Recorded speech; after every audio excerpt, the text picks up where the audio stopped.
എല്ലാ ദിവസവും 5:30 അച്ഛൻ നിങ്ങളുടെ കൂടെ നിങ്ങളുടെ അന്നന്ന് വേണ്ട നിയോഗങ്ങൾക്ക് വേണ്ടി നമ്മൾ ഒരുമിച്ച് പ്രാർത്ഥിക്കുന്നുണ്ട്.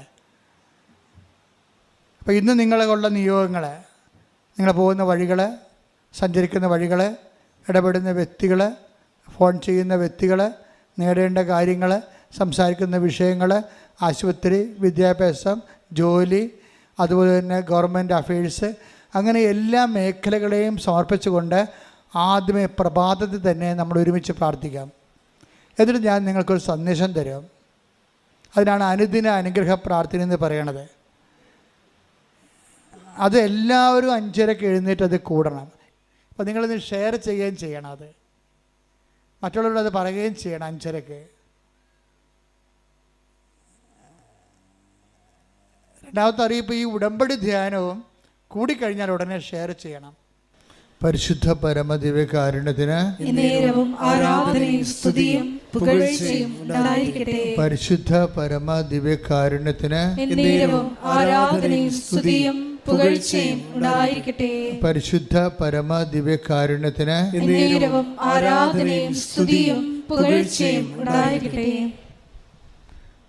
എൻ്റെ പ്രിയപ്പെട്ടവരെ,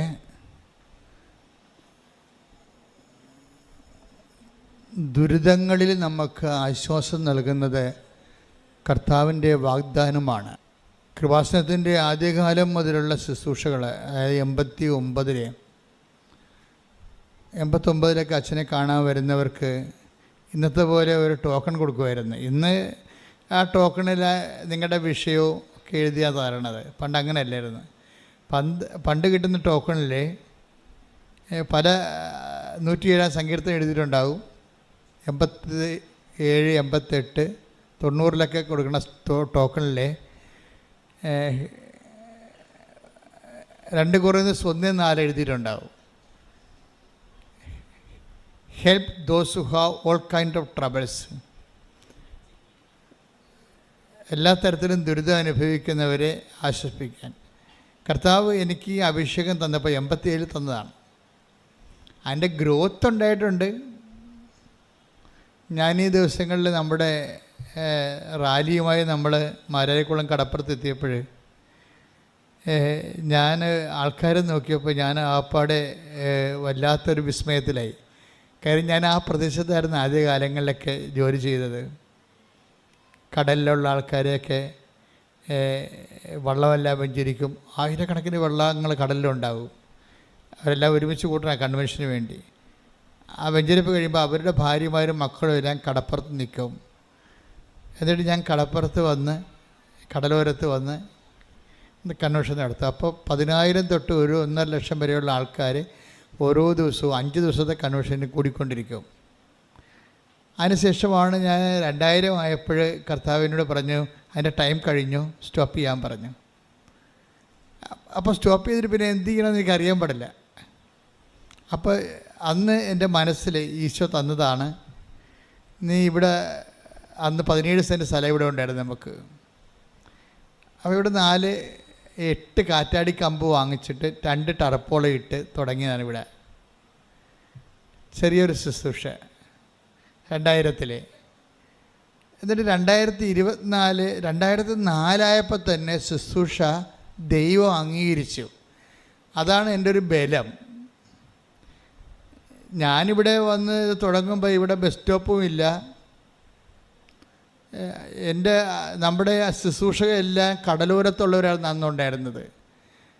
അവർക്കിവിടെ ബസ് നേരിട്ട് ഇങ്ങോട്ട് വരാൻ പറ്റത്തില്ലല്ലോ. തുമ്പോളി വന്നതിന് ശേഷം, തുമ്പോളി എന്ന് പറഞ്ഞ് 4 കിലോമീറ്റർ അകലെ ഒരു പള്ളിയുണ്ട്. അവിടെ വന്നതിന് ശേഷം കിഴക്ക് വന്ന് പിന്നെ തുമ്പോളി എന്ന് പറഞ്ഞ സ്റ്റോപ്പുണ്ട് നാഷണൽ ഹൈവേയിൽ. അവിടെ നിന്ന് ഇങ്ങോട്ട് വരണം ബസ്സിന് വരണമെങ്കിൽ 3 വണ്ടി കയറണം. അപ്പോൾ അവരാരും ഇവിടെ വരത്തില്ല. പിന്നെ വരണമെങ്കിൽ ഓട്ടോറിക്ഷയ്ക്ക് വരണം, നേരെ വരാം. ഓട്ടോറിക്ഷയ്ക്ക് 4 കിലോമീറ്റർ 2.5 കിലോമീറ്റർ സഞ്ചരിച്ച് ഓട്ടോറിക്ഷയ്ക്ക് വരാം.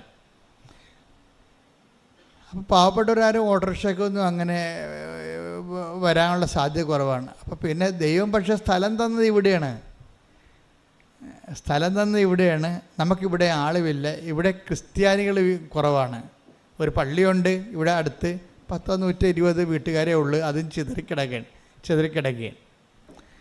അപ്പോൾ ഇങ്ങനെയുള്ള സ്ഥലത്ത് എങ്ങനെയാണ് ശുശ്രൂഷ മുന്നോട്ട് കൊണ്ടുപോകുന്നതിനെക്കുറിച്ച് എനിക്ക് ഐഡിയ ഇല്ലായിരുന്നു. ശരിക്കും ഒരു ഐഡിയ ഇല്ലായിരുന്നു. ഞാനാണെങ്കിൽ തന്നെ എനിക്ക് ചാർജും ഇല്ല. ഞാൻ ഓരോ പള്ളിയിലിരിക്കുകയാണ് വികാരിയായിട്ട്. അപ്പോൾ ആൾക്കാരെല്ലാം വരുന്നവർ അവിടെ വരുന്നുണ്ട്, അവരൊക്കെ വരും. പക്ഷേ ഇവിടെ വരാൻ പറഞ്ഞാൽ അവർ വരത്തില്ല. എന്തിനു പറഞ്ഞാൽ ഇവിടെ അച്ഛനവിടെ കാണാൻ പറ്റുമല്ല. അന്ന് അച്ഛൻ ഓറിയൻറ്റഡ് ആയിരുന്നു ശുശ്രൂഷകളെല്ലാം. അച്ഛനെ കാണാനാണ് ആൾക്കാർ വരുന്നത്. അപ്പോൾ ദൈവം എന്ത് ചെയ്യുമെന്ന് വെച്ച് കഴിഞ്ഞാൽ അച്ഛൻ കുറച്ചുമ്പോൾ മരിച്ചു പോവില്ല, ആരാരും മരിച്ചു പോവില്ല. അപ്പം ശുശ്രൂഷ മരിക്കരുത് എന്ന് വിചാരിച്ചിട്ട് എൻ്റെ ശുശ്രൂഷകളുടെ അകത്ത് 14 കൊല്ലത്തെ ശുശ്രൂഷ കഴിഞ്ഞപ്പോൾ അതിൻ്റെ ദൈവം ഒരു സൈൻ ചെയ്ത് കൺകറൻസ് തന്ന് അമ്മ തന്നെ വന്ന് നേരിട്ടേക്ക് ശുശ്രൂഷ പങ്കെടുത്ത്. അതാണ് ആരാധന നടക്കുന്ന സമയത്താണ് അമ്മ പ്രത്യക്ഷപ്പെട്ടത്. ഇവിടെ എനിക്ക് പ്രത്യക്ഷപ്പെടുന്നത് ഞാൻ പറയത്തില്ല. കാര്യം എനിക്ക് പ്രത്യക്ഷപ്പെടുന്നത് എൻ്റെ പുറകിലാണ്. അല്ലല്ലോ, ഞാൻ തിരിഞ്ഞു നോക്കിയപ്പോഴല്ലേ അമ്മയെ കണ്ടത്. അല്ല, നിങ്ങൾ ജോസഫച്ചനെ മാതാവ് പ്രത്യക്ഷപ്പെട്ടതെന്നും പറയരുത്. എനിക്ക് പ്രത്യക്ഷപ്പെടണമെങ്കിൽ എൻ്റെ മുമ്പിലല്ലേ പ്രത്യക്ഷപ്പെടണ്ടേ. ഇത് സമൂഹ ആരാധന നടക്കുന്ന സമയത്ത് ആരാധനയുടെ ഇടയിൽ ആണ് ആരോ നിൽക്കണ പോലെ തോന്നിയപ്പോഴാണ് ഞാൻ തിരിഞ്ഞപ്പോഴാണ് സമയഘടികാരം നെഞ്ചിൽ ചാർത്തി 10:08. എനിക്ക് ആ പ്രത്യക്ഷീകരണത്തിലുള്ള ഭയങ്കരമായ കടുത്ത വിശ്വാസം എന്താണെന്നറിയാവോ? അതായത് നമ്മളൊരു മാതാവിനെ ജപമാലയും പിടിച്ച് പ്രത്യക്ഷപ്പെട്ടതോ അല്ലെങ്കിൽ ഉണ്ണീശനെ പിടിച്ച് നമ്മൾ സാധാരണ കാണുന്ന മാതാവിനെക്കുറിച്ചുള്ള ഒരു സങ്കല്പമുണ്ടല്ലോ, അതുമായിട്ട് ഒരു ബന്ധവുമില്ലാതെ കളർ പോലും മോശമാണ്. എന്താണ്, സിൽവർ ഗ്രേയുടെ കളറാണ്. അപ്പോൾ ഈ കളറിൽ ഇങ്ങനെ സമയ ഘടികാരം ചാർത്തി അത് ക്ലോക്ക് വിമല ഹൃദയമാണ് ഇപ്പോൾ നമ്മൾ വെച്ചിരിക്കുന്നത്. സഭയുടെ ഈ പ്രത്യക്ഷീകരണത്തിന് സഭയുടെ ഔദ്യോഗികമായ അംഗീകാരം കിട്ടിയാൽ മാത്രമേ ക്ലോക്ക് വെക്കാൻ പറ്റത്തുള്ളൂ. അതാണ് നിയമം, സഭാ നിയമം അതാണ്. അതുകൊണ്ടാണ് നിങ്ങൾക്ക് കാണാൻ വേണ്ടി പ്രദർശനത്തിന് അവിടെ വേറെ യഥാർത്ഥത്തിൽ പ്രത്യക്ഷപ്പെട്ട മാതാവിൻ്റെ രൂപകൽപ്പന ചെയ്തിരിക്കുന്നത്. അത് നിങ്ങൾക്ക് കാണാനാണ്. വണങ്ങണത് ഇവിടെ വണങ്ങാൻ പറ്റത്തുള്ളൂ. കാര്യം ഇത് സഭ ഔദ്യോഗികമായിട്ട് അംഗീകരിച്ചിട്ടുള്ള വിമല ഹൃദയത്തിൻ്റെ രൂപമാണ്. പക്ഷേ കൃപാസന മാതാവിൻ്റെ ആകാര സൗഷ്ഠവത്തിലും നിറത്തിലുമാണ് രൂപീകരിച്ചിരിക്കുന്നത്. അമ്മ ഈ ബിംബത്തിലൂടെ തന്നെയാണ് നമ്മളെല്ലാവരും അനുഗ്രഹിച്ചുകൊണ്ടിരിക്കുന്നത്. അപ്പോൾ ഇങ്ങനെയൊക്കെയുള്ള ഇതൊരു കൺകറൻസ് ആയിട്ടാണ് എനിക്ക് തോന്നിയത്. അതായത് 2004 അമ്മ പ്രത്യക്ഷപ്പെടുന്ന മുമ്പ് ഒരു കാര്യം നടന്നായിരുന്നു ഇവിടെ. 2002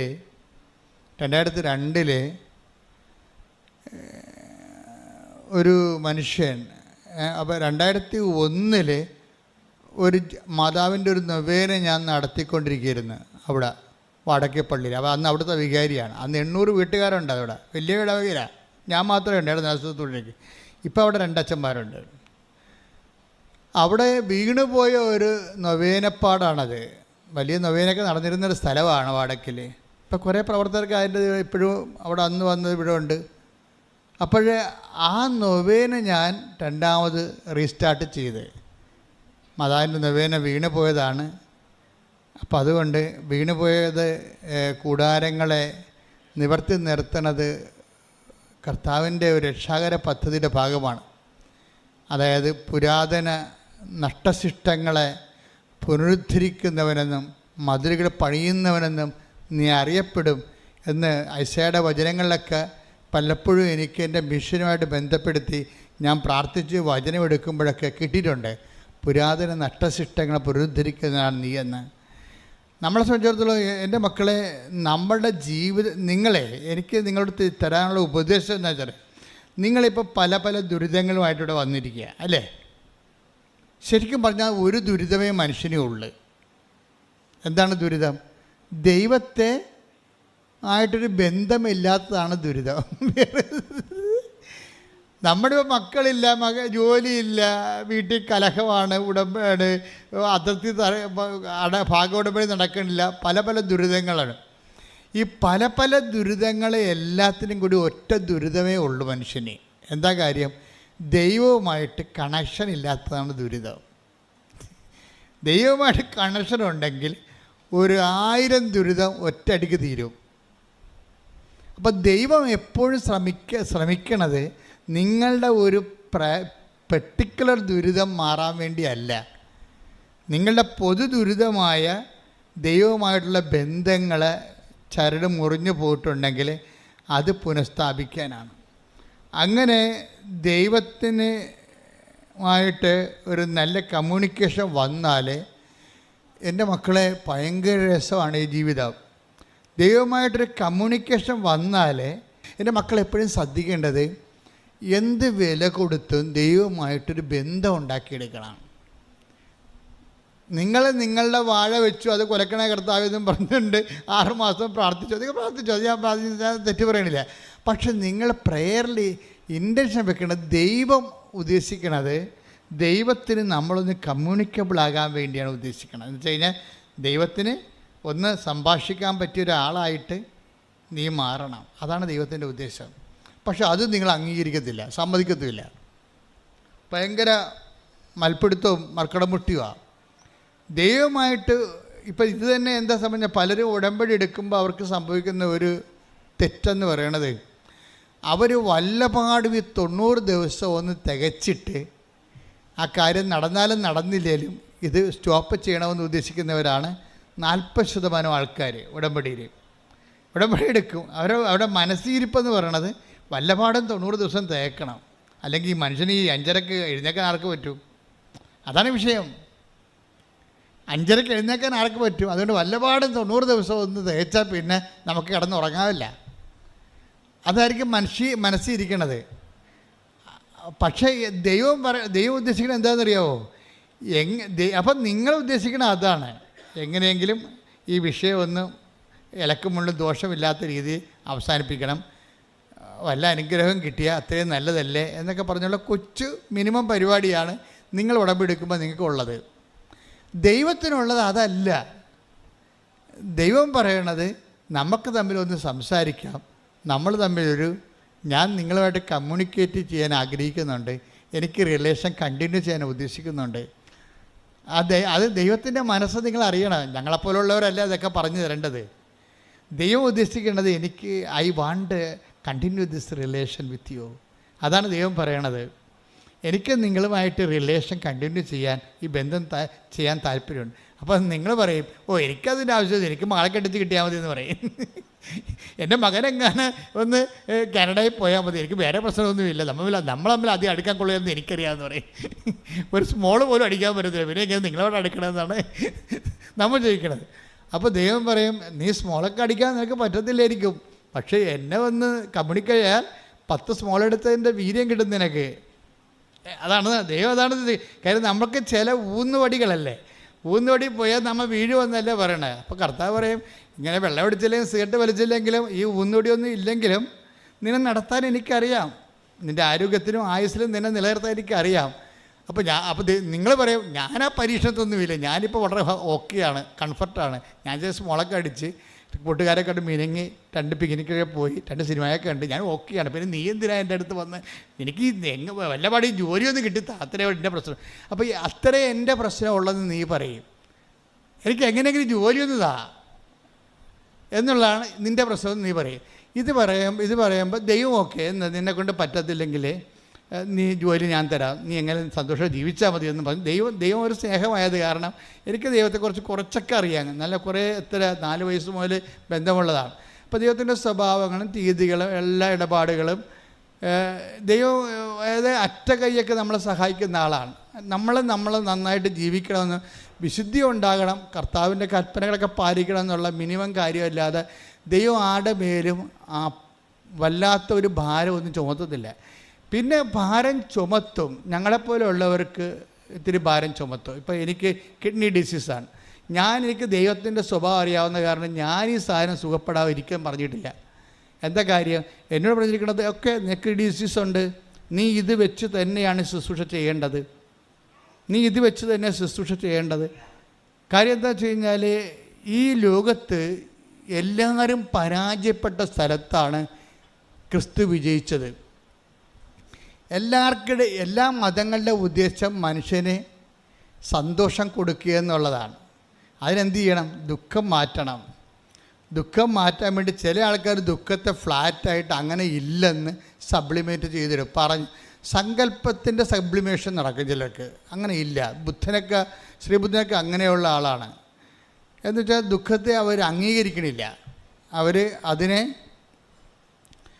ജീവിതത്തിൻ്റെ ഒരു എന്താണ്, ഈ ജീവിതത്തിൻ്റെ വേറെ ഒരു സൈദ്ധാന്തികമായ ലെവലിൽ ആശയപരമായിട്ടാണ് അതിനെ പ്രായോഗികമായിട്ടല്ല ദുഃഖത്തെ സമീപിക്കുന്നത്, ആശയപരമായിട്ടാണ് ദുഃഖത്തെ സമീപിക്കുന്നത്.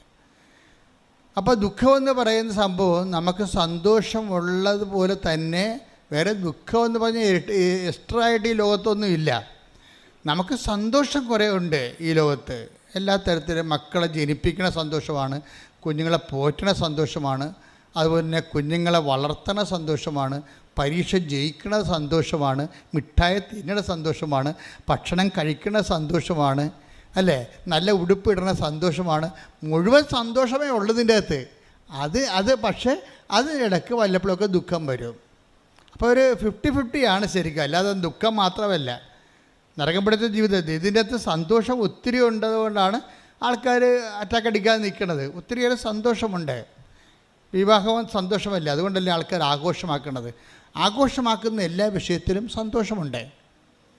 പക്ഷേ ഈ ദുഃഖത്തെ ആഘോഷമാക്കാൻ പറ്റുമോ എന്നാണ് കർത്താവ് ചോദിച്ചത്. എന്നിട്ട് ദുഃഖത്തെ ആഘോഷമാക്കാൻ പറ്റുമെന്നുള്ള ഒരു പ്രായോഗികമായ ഒരു നിലപാടിലാണ് യേശു അവസാനം എത്തിച്ചേർന്നത്. ദുഃഖത്തെ വേദനയെ ആഘോഷിക്കാൻ പറ്റും എന്ന് പറഞ്ഞാൽ എന്ന് വെച്ച് കഴിഞ്ഞാൽ അത് ഒരു പ്രത്യേക ഉദ്ദേശത്തിന് വേണ്ടി ആക്കിയെടുത്ത് ദുഃഖത്തിന് ദൈവം ഒരു പ്രത്യേക ലക്ഷ്യം കൊടുത്തു. ഇപ്പം കൃപാസനത്തിൽ അങ്ങനെയല്ലേ, ഇപ്പം ക്ലേശം വന്നാൽ, കുരിശ് വന്നാൽ, അപ്പോൾ ദുഃഖത്തിൻ്റെ എല്ലാത്തിൻ്റെയും പ്രതീകമായിട്ട് കർത്താവ് കുരിശിനെ എടുത്ത് അന്ന് നിലനിന്നിരുന്ന ദുഃഖത്തിൻ്റെ അല്ലെങ്കിൽ ക്ലേശത്തിൻ്റെ ദുരിതത്തിൻ്റെ ഒരു ഭാഗം അടയാളമായിട്ട് കുരിശിനെ എടുത്ത്. എന്നിട്ട് കുരിശിനെ എന്ത് ചെയ്ത് പിതാവിൻ്റെ പേരിൽ കുരിശിനെ അക്സെപ്റ്റ് ചെയ്ത്. നമ്മൾ കുരിശിനെ റിജക്റ്റ് ചെയ്യല്ലേ ചെയ്യണത്. നമ്മൾ എന്തെങ്കിലും പ്രശ്നം വന്നാൽ അവിടുന്ന് തള്ളിക്കളയും. അപ്പോൾ ഈശോ മാത്രമാണ് കുരിശിനെ റിജക്റ്റ് ചെയ്യാതെ എടുത്തപ്പോൾ അത് എന്തുകൊണ്ടാണ് എടുത്തത്? ഈ കുരിശിന് മുഴുവനും കൃപയുണ്ടെന്ന് ഈശോയ്ക്ക് മനസ്സിലായി. എല്ലാ കുരിശിൻ്റെ അകത്തിലും കൃപയെന്ന് പറഞ്ഞ്, ഇപ്പോൾ കൃപയെന്ന് പറഞ്ഞാൽ എന്താണ്? പവർ ഓഫ് ഗോഡാണ്. ഈ പവർ ഓഫ് ഗോഡ് സന്തോഷങ്ങളിൽ എന്നൊക്കെ പറഞ്ഞത് കൃപയില്ലല്ലോ. കൃപയിൽ, സന്തോഷത്തിൽ കൃപയില്ല. അത് ബ്ലെസ്സിങ്സ് അല്ലേ, അനുഗ്രഹം എന്ന് പറയും. സന്തോഷത്തെ എവിടുന്ന പറയണത്? ബ്ലെസ്സിങ്സാണ്, ഫിസിക്കൽ ഫേവേഴ്സാണ്, ഭൗതികമായ ആനുകൂല്യങ്ങളെന്ന് പറയും നമ്മൾ. ഈ ഭൗതികമായ ആനുകൂല്യങ്ങൾ ബോഡി ഓറിയൻറ്റഡാണ്. നമ്മുടെ വീട്, ജോലി, വിവാഹം, മക്കൾ, പ്രമോഷൻ, PR, അതെല്ലാം ബോഡി ഓറിയൻറ്റഡാണ് സാധനം. അതിനെല്ലാം നമുക്ക് സന്തോഷം തോന്നും. പക്ഷേ എന്താ പറ്റുന്നത് വെച്ച് കഴിഞ്ഞാൽ ബോഡി തീരുമ്പോൾ അതും അങ്ങോട്ട് തീരും. ബോഡി എപ്പോൾ തീരുമെന്ന് പറയാൻ പറ്റത്തില്ല. ബോഡി എപ്പോൾ വേണമെങ്കിലും തീരാം. ബോഡിക്കുള്ള കുഴപ്പം അതാ. ബോഡി എത്ര ആരോഗ്യവാന്മാരായാലും ചിലപ്പോൾ പെട്ടെന്ന് ബോഡിയുടെ കപ്പാസിറ്റി തീരും. എല്ലാവരും വിചാരിക്കുന്നത് ബോഡി ഇങ്ങനെ നിലനിൽക്കും, സന്തോഷം നിലനിൽക്കും എന്നാണല്ല. ഈ രോഗങ്ങൾ നമ്മളെ പഠിപ്പിക്കുന്നൊരു പാഠം തന്നെ. രോഗങ്ങൾ വരുമ്പോൾ തന്നെ ഓർക്കുക, ഇത് ബോഡിയിലാണ് നമ്മൾ ഫീൽ ചെയ്യണത്. അതുകൊണ്ടൊന്നല്ലേ ഇന്നിപ്പോൾ സുഖപ്പെട്ടാലും നാളെ വേറെ രോഗങ്ങൾ വരാം. കരുത് ബോഡിയിലല്ലേ. ഇപ്പോൾ ബോഡി ആയപ്പോൾ ബോഡിക്ക് പ്രാധാന്യം കൊടുത്താൽ നമുക്ക് അവസാനം നെറ്റ് ബാലൻസിൽ ഇച്ഛാഭംഗങ്ങളുണ്ടാകും. ബോഡിക്ക് പ്രാധാന്യം കൊടുത്തു. അപ്പോൾ ഈശോ ബോഡിക്ക് പ്രാധാന്യം കൊടുക്കാഞ്ഞ കാരണം ഈ ബോഡി കൊണ്ട് മനുഷ്യൻ്റെ ക്ലേശങ്ങളെ എങ്ങനെ അക്സെപ്റ്റ് ചെയ്തിട്ട് അതിനൊരു പരിഹാരമെന്ന രീതി എങ്ങനെ ബലിയാക്കി കുരിശിലേക്ക് സമർപ്പിച്ചുകൊണ്ട് ഇത് കൃപയായിട്ട് ദൈവത്തിൻ്റെ ഇഷ്ടം നിറവേറ്റിക്കൊണ്ട് എങ്ങനെ കൃപയായിട്ട് കൺവേർട്ട് ചെയ്യാൻ പറ്റുമെന്നുള്ള ആലോചനയും പ്രാർത്ഥനയുമായിരുന്നു ഈശോ ജീവിതകാലം മുഴുവൻ ചെയ്തുകൊണ്ടിരുന്നത്. അതുകൊണ്ട് നമ്മൾക്ക് നിലനിൽക്കുന്ന രീതിയിലുള്ള ഒരു കൃപയുടെ പ്രശ്നം അത് ബ്ലെസ്സിങ് അല്ല. മിന്നൽ പോലെ വന്ന് പൊലിഞ്ഞു പുയർത്തിയിരുന്ന് പിന്നെ ഇരുട്ട് കയറണതാണ് ബ്ലെസ്സിങ്സ്. മിന്നലില്ലേ, മിന്നൽ വന്നു കഴിഞ്ഞാൽ ഒറ്റ വെളിച്ചമാണ് മിന്നൽ. പിന്നെ ഇരുട്ടാണ്. അതാണ് സന്തോഷത്തിൻ്റെ പ്രശ്നം. ഒരു സന്തോഷമുണ്ടായി, ആ സന്തോഷം പെട്ടെന്ന് തീരും. ഏതെങ്കിലും നിലനിൽക്കുന്ന സന്തോഷം നമ്മൾ അനുഭവിച്ചിട്ടുണ്ട്. നിത്യസന്തോഷം എന്നുള്ള വേറെ ഒരു സംഭവം സബ്സ്റ്റിറ്റ്യൂട്ട് ചെയ്ത് നിത്യസന്തോഷം, അതിന് കൃപയെന്ന് പറയും. അനുദിന സന്തോഷത്തെക്കാളുപരി നിത്യസന്തോഷം. ഈ കൃപ നമുക്ക് വരുമ്പോൾ അത് നല്ല ഹൈലി വാല്യൂബിളായത് കാരണം, നിത്യതയോളം നിലനിൽക്കുന്ന കാരണം. ഇപ്പം ഞാൻ തന്നെ അമ്മയെ കാണുമ്പോൾ എനിക്ക് എൻ്റെ ലൈഫ് തന്നെ മാറിപ്പോയി. എന്താ കാരണം? നമ്മൾ വിശ്വസിച്ചുകൊണ്ടിരുന്ന കാര്യങ്ങൾ എല്ലാവരും വിശ്വസിക്കുമ്പോഴൊക്കെ ചിലർ അതിനെതിരെ പറയുമ്പോൾ ഓ അങ്ങനെയാണാ, എല്ലാവരും വിശ്വസിക്കും. ദൈവത്തിൽ വിശ്വസിക്കാത്തവർ പിന്നെ ഇവിടെ വന്നിരിക്കുമോ? പക്ഷെ വിശ്വസിച്ചിട്ടെങ്കിൽ ജീവിച്ചാലും കുറച്ച് കഴിയുമ്പോൾ ഗതികേട് വരുമ്പോൾ ആൾക്കാർ പറയും അത് കാര്യമില്ല, ഞാൻ ഉടമ്പടി എടുത്ത് 2 പുതുക്കുകയാണ്, ഇപ്പം ഇങ്ങനെ ഗതികെട്ട് ജീവിക്കുകയാണ്. അങ്ങനെയാണല്ലോ, അത്രയല്ലേ ഉടമ്പടി. അപ്പോൾ പിന്നെ ഉഴപ്പും. കാര്യം എപ്പോഴും നമുക്ക് പണി കിട്ടിക്കൊണ്ടേയിരിക്കും. നമ്മുടെ വിശ്വാസങ്ങളെന്ന് പറയുമ്പോൾ എപ്പോഴും പരീക്ഷണത്തിന് വിധേയമാണ്. നമുക്ക് വിശ്വാസം ഡിസ്റ്റർബ് ചെയ്യാതെ ഒരു നോൺ ഡിസ്റ്റർബൻറ്റ് ഏരിയ വിശ്വാസത്തിന് ഒരിക്കലും ഉണ്ടാകത്തില്ല. കാര്യം ദൈവം നമ്മൾ വിശ്വസിക്കണമെന്ന് പറഞ്ഞാലും ദൈവം പറയും എനിക്ക് വിശ്വാസമില്ലെന്ന് പറയും. ഇതാണ് വിശ്വാസത്തിൻ്റെ ഒരു ഗതികേട്. ഞാൻ വിശ്വസിക്കണം എന്നൊക്കെ പറഞ്ഞാലും ദൈവം പറയും നീ ആ പറയണതിൽ എനിക്ക് വിശ്വാസമില്ലെന്ന് പറയും. അപ്പോൾ എന്താണ് വിശ്വാസമില്ലാത്തത്? എനിക്ക് നീ വിശ്വാസം ഉണ്ടായിട്ടല്ലേ ഞാൻ ഇത്രയും നാൾ നിൻ്റെ പുറകെ നടക്കണത്. അതൊക്കെ ശരിയാണ്. നിനക്ക് ടെസ്റ്റ് വന്നാൽ നീ അപ്പം തന്നെ നീ ഇട്ടച്ചും പോകുമെന്ന് പറയും. അതുകൊണ്ടാണ് അതിജീവിത വിശ്വാസം എന്ന് പറഞ്ഞ് വേറെ ഒരു കൗണ്ടർ ഓപ്പൺ ചെയ്ത് അതിജീവിത വിശ്വാസം. ഈ വിശ്വാസത്തിലുള്ളവരിൽ കുറച്ച് പേര് ദൈവം ടെസ്റ്റ് ചെയ്തിട്ട് അങ്ങോട്ട് മാറ്റും. 1 പത്രോസ് 1:7 അഗ്നിശോധനയെ അതിജീവിക്കുന്ന നശ്വരമായ സ്വർണത്തേക്കാൾ വിലയേറിയതായിരിക്കും പരീക്ഷകളെ അതിജീവിക്കുന്ന നിങ്ങളുടെ വിശ്വാസം. അപ്പോൾ അഗ്നിശോധനയെ അതിജീവിക്കുന്ന നശ്വരമായ സ്വർണം. അപ്പോൾ സ്വർണം കാച്ചിയെടുത്ത സ്വർണത്തിന് ഊതിക്കാച്ചിയ പൊന്ന് അതിനൊരു മൂല്യമുണ്ട്. ഊതിക്കാച്ചിയ പൊന്നിനേക്കാൾ മൂല്യമുള്ളത് എന്താണ്? അഗ്നി പരീക്ഷകളെ അതിജീവിച്ച നിങ്ങളുടെ വിശ്വാസം. അതാണ് അതിജീവിത വിശ്വാസം. അത് കേവല വിശ്വാസമല്ല. വിശ്വാസത്തിൻ്റെ കമ്പാർട്ട്മെൻറ്റിൽ നിന്ന് 10 പേർക്ക് വിശ്വാസം ഉണ്ടെങ്കിൽ കർത്താവ് 10 പേർക്കും ടെസ്റ്റ് കൊടുക്കും. എന്ന് വെച്ചാൽ നീ പ്രാർത്ഥിച്ചിട്ടും കേൾക്കാത്ത വിഷയങ്ങളുണ്ടാകും. നിൻ്റെ പ്രാർത്ഥന തന്നെ കേൾക്കാത്ത അവസ്ഥകളുണ്ടാകും. നീ വിശുദ്ധിയോടെ ജീവിച്ചിട്ടും പ്രാർത്ഥനയോടെ പുലർന്നു പോയിട്ടും നിനക്കതുകൊണ്ട് പ്രത്യേകിച്ച് നേട്ടമൊന്നും ഇല്ലാത്ത അവസ്ഥ ഉണ്ടാകും. അങ്ങനെ ഇതെല്ലാം ശോധന ചെയ്യും. അപ്പോൾ കുറച്ച് പേര് പ്രാർത്ഥിച്ചിട്ടും പ്രശ്നങ്ങളാണെങ്കിൽ പിന്നെ പ്രാർത്ഥിക്കണ എന്തിനാണ് എന്ന് ചോദിച്ചിട്ടുണ്ട്. കുറച്ച് പ്രാർത്ഥനക്കാർ അവിടെ നിന്ന് സ്കൂട്ടാകും. മനസ്സിലായില്ലേ? കുറച്ച് പേര് വണ്ടി വിടും.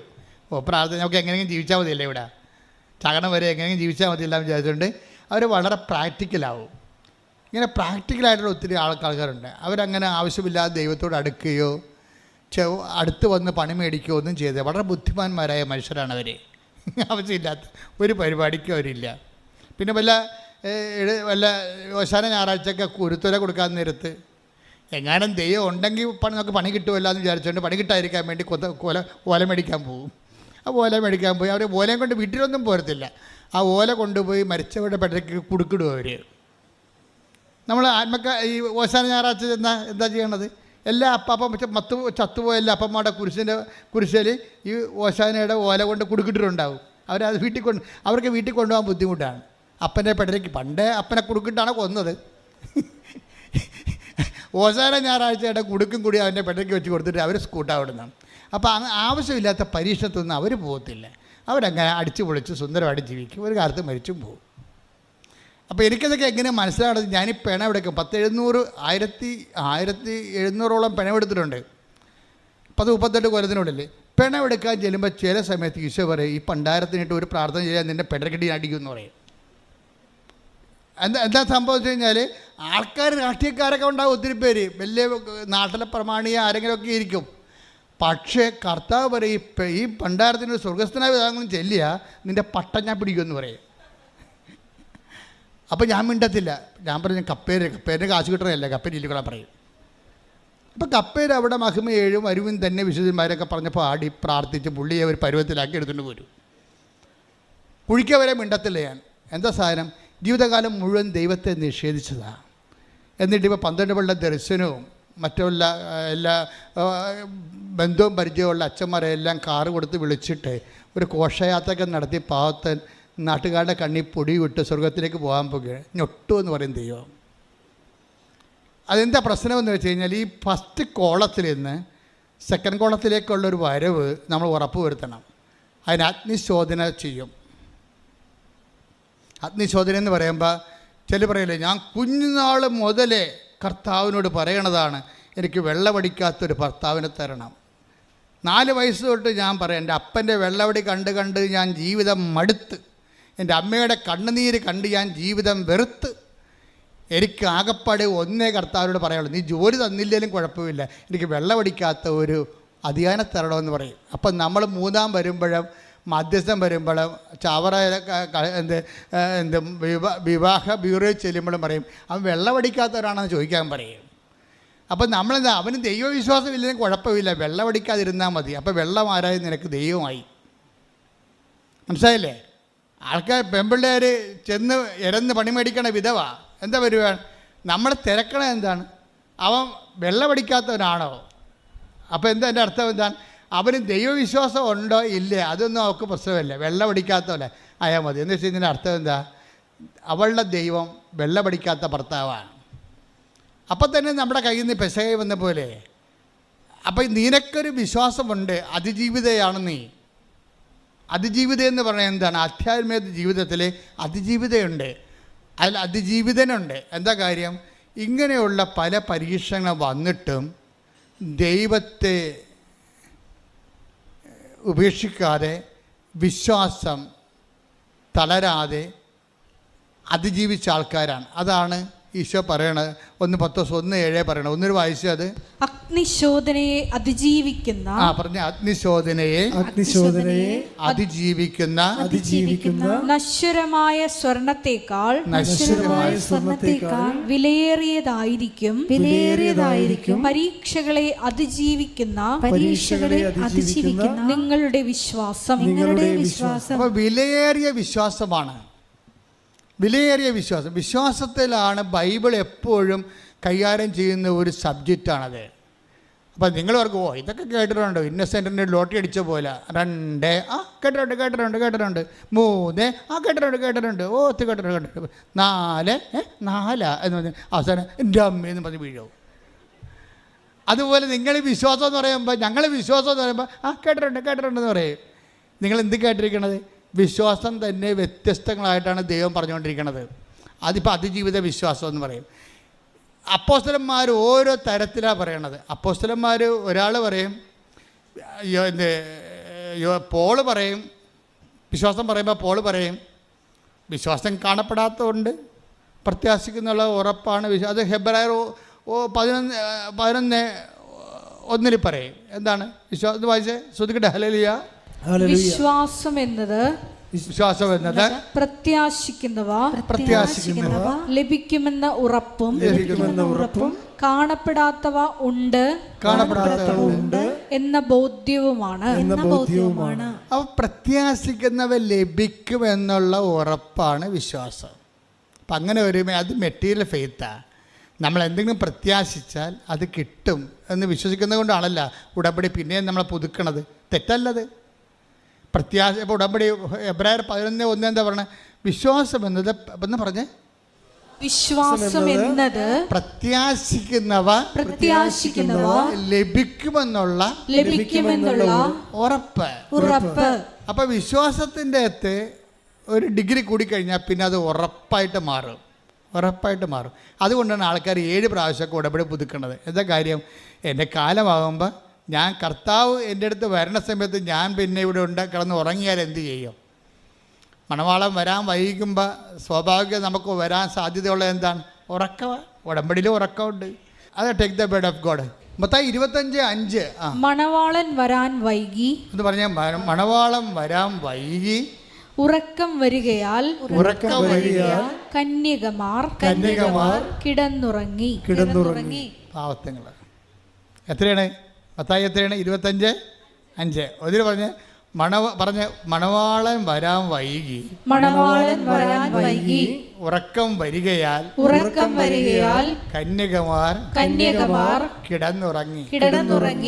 പാവത്തങ്ങൾ ഇരുന്നുറങ്ങിയെന്നേ. ഇപ്പം കിടന്നു പോയി പാവത്തങ്ങൾ. തലയോട് പോലും ഇല്ലാതെ വായും പിടിച്ച് കുറുക്കം പിടിച്ച് ആയി ഉറങ്ങി. എന്താ കാര്യം? മണവാളം വന്നില്ല, വേറൊരാൾ വരും. ആരാണത്? ഉറക്കം.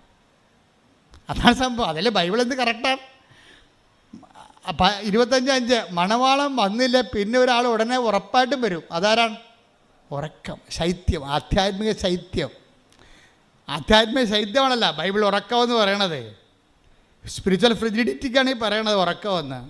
എന്ന് വെച്ചാൽ നമുക്ക് ഉറക്കമാണെന്ന് അറിയണമെങ്കിൽ നിങ്ങളുടെ പ്രത്യക്ഷ പ്രാർത്ഥന എത്ര മണിക്ക് നടന്നെന്ന് ചോദിച്ചാൽ മതി. ആദ്യം 5:30 എഴുന്നേക്കും, പിന്നെ 6 മണിക്ക് എഴുന്നേക്കും, പിന്നെ 7 മണിക്ക് എഴുന്നേക്കും. അപ്പം ചെടുത്തി ഉറക്കമായി. കാര്യം എന്താണ്? മണവാളം വരാൻ വൈകി. അപ്പം ഈ മണവാളം വരാൻ വൈകിയെന്നുള്ളത് ഒരു പ്രഖ്യാപിതമായ നടപടിക്രമത്തിൻ്റെ ഭാഗമാണ് ദൈവത്തിൽ. എല്ലാ വിഷയത്തിനുമല്ല, ചില വിഷയങ്ങൾക്ക്. ഇപ്പം നിങ്ങൾ 6 വിഷയം വെച്ചില്ലേ? 6 വിഷയം എന്താ വെക്കാൻ കാര്യം? 6 കൽഭരണി ഉള്ളത് കൊണ്ട് ഉടമ്പടി കർത്താവ് വെളിപാടിൻ്റെ ആ നല്ല കാലഘട്ടത്തിൽ എന്നോട് പറഞ്ഞത് 6 എന്ന് പറഞ്ഞ്. കാര്യം എന്താണ്? 6 കൊല്ലം കൊണ്ട് 6 ദിവസം കൊണ്ടാണ് ഞാൻ ആകാശം ഭൂമിയും സൃഷ്ടിച്ചത്. സൃഷ്ടിയുടെ ദിവസങ്ങളാണ് 6.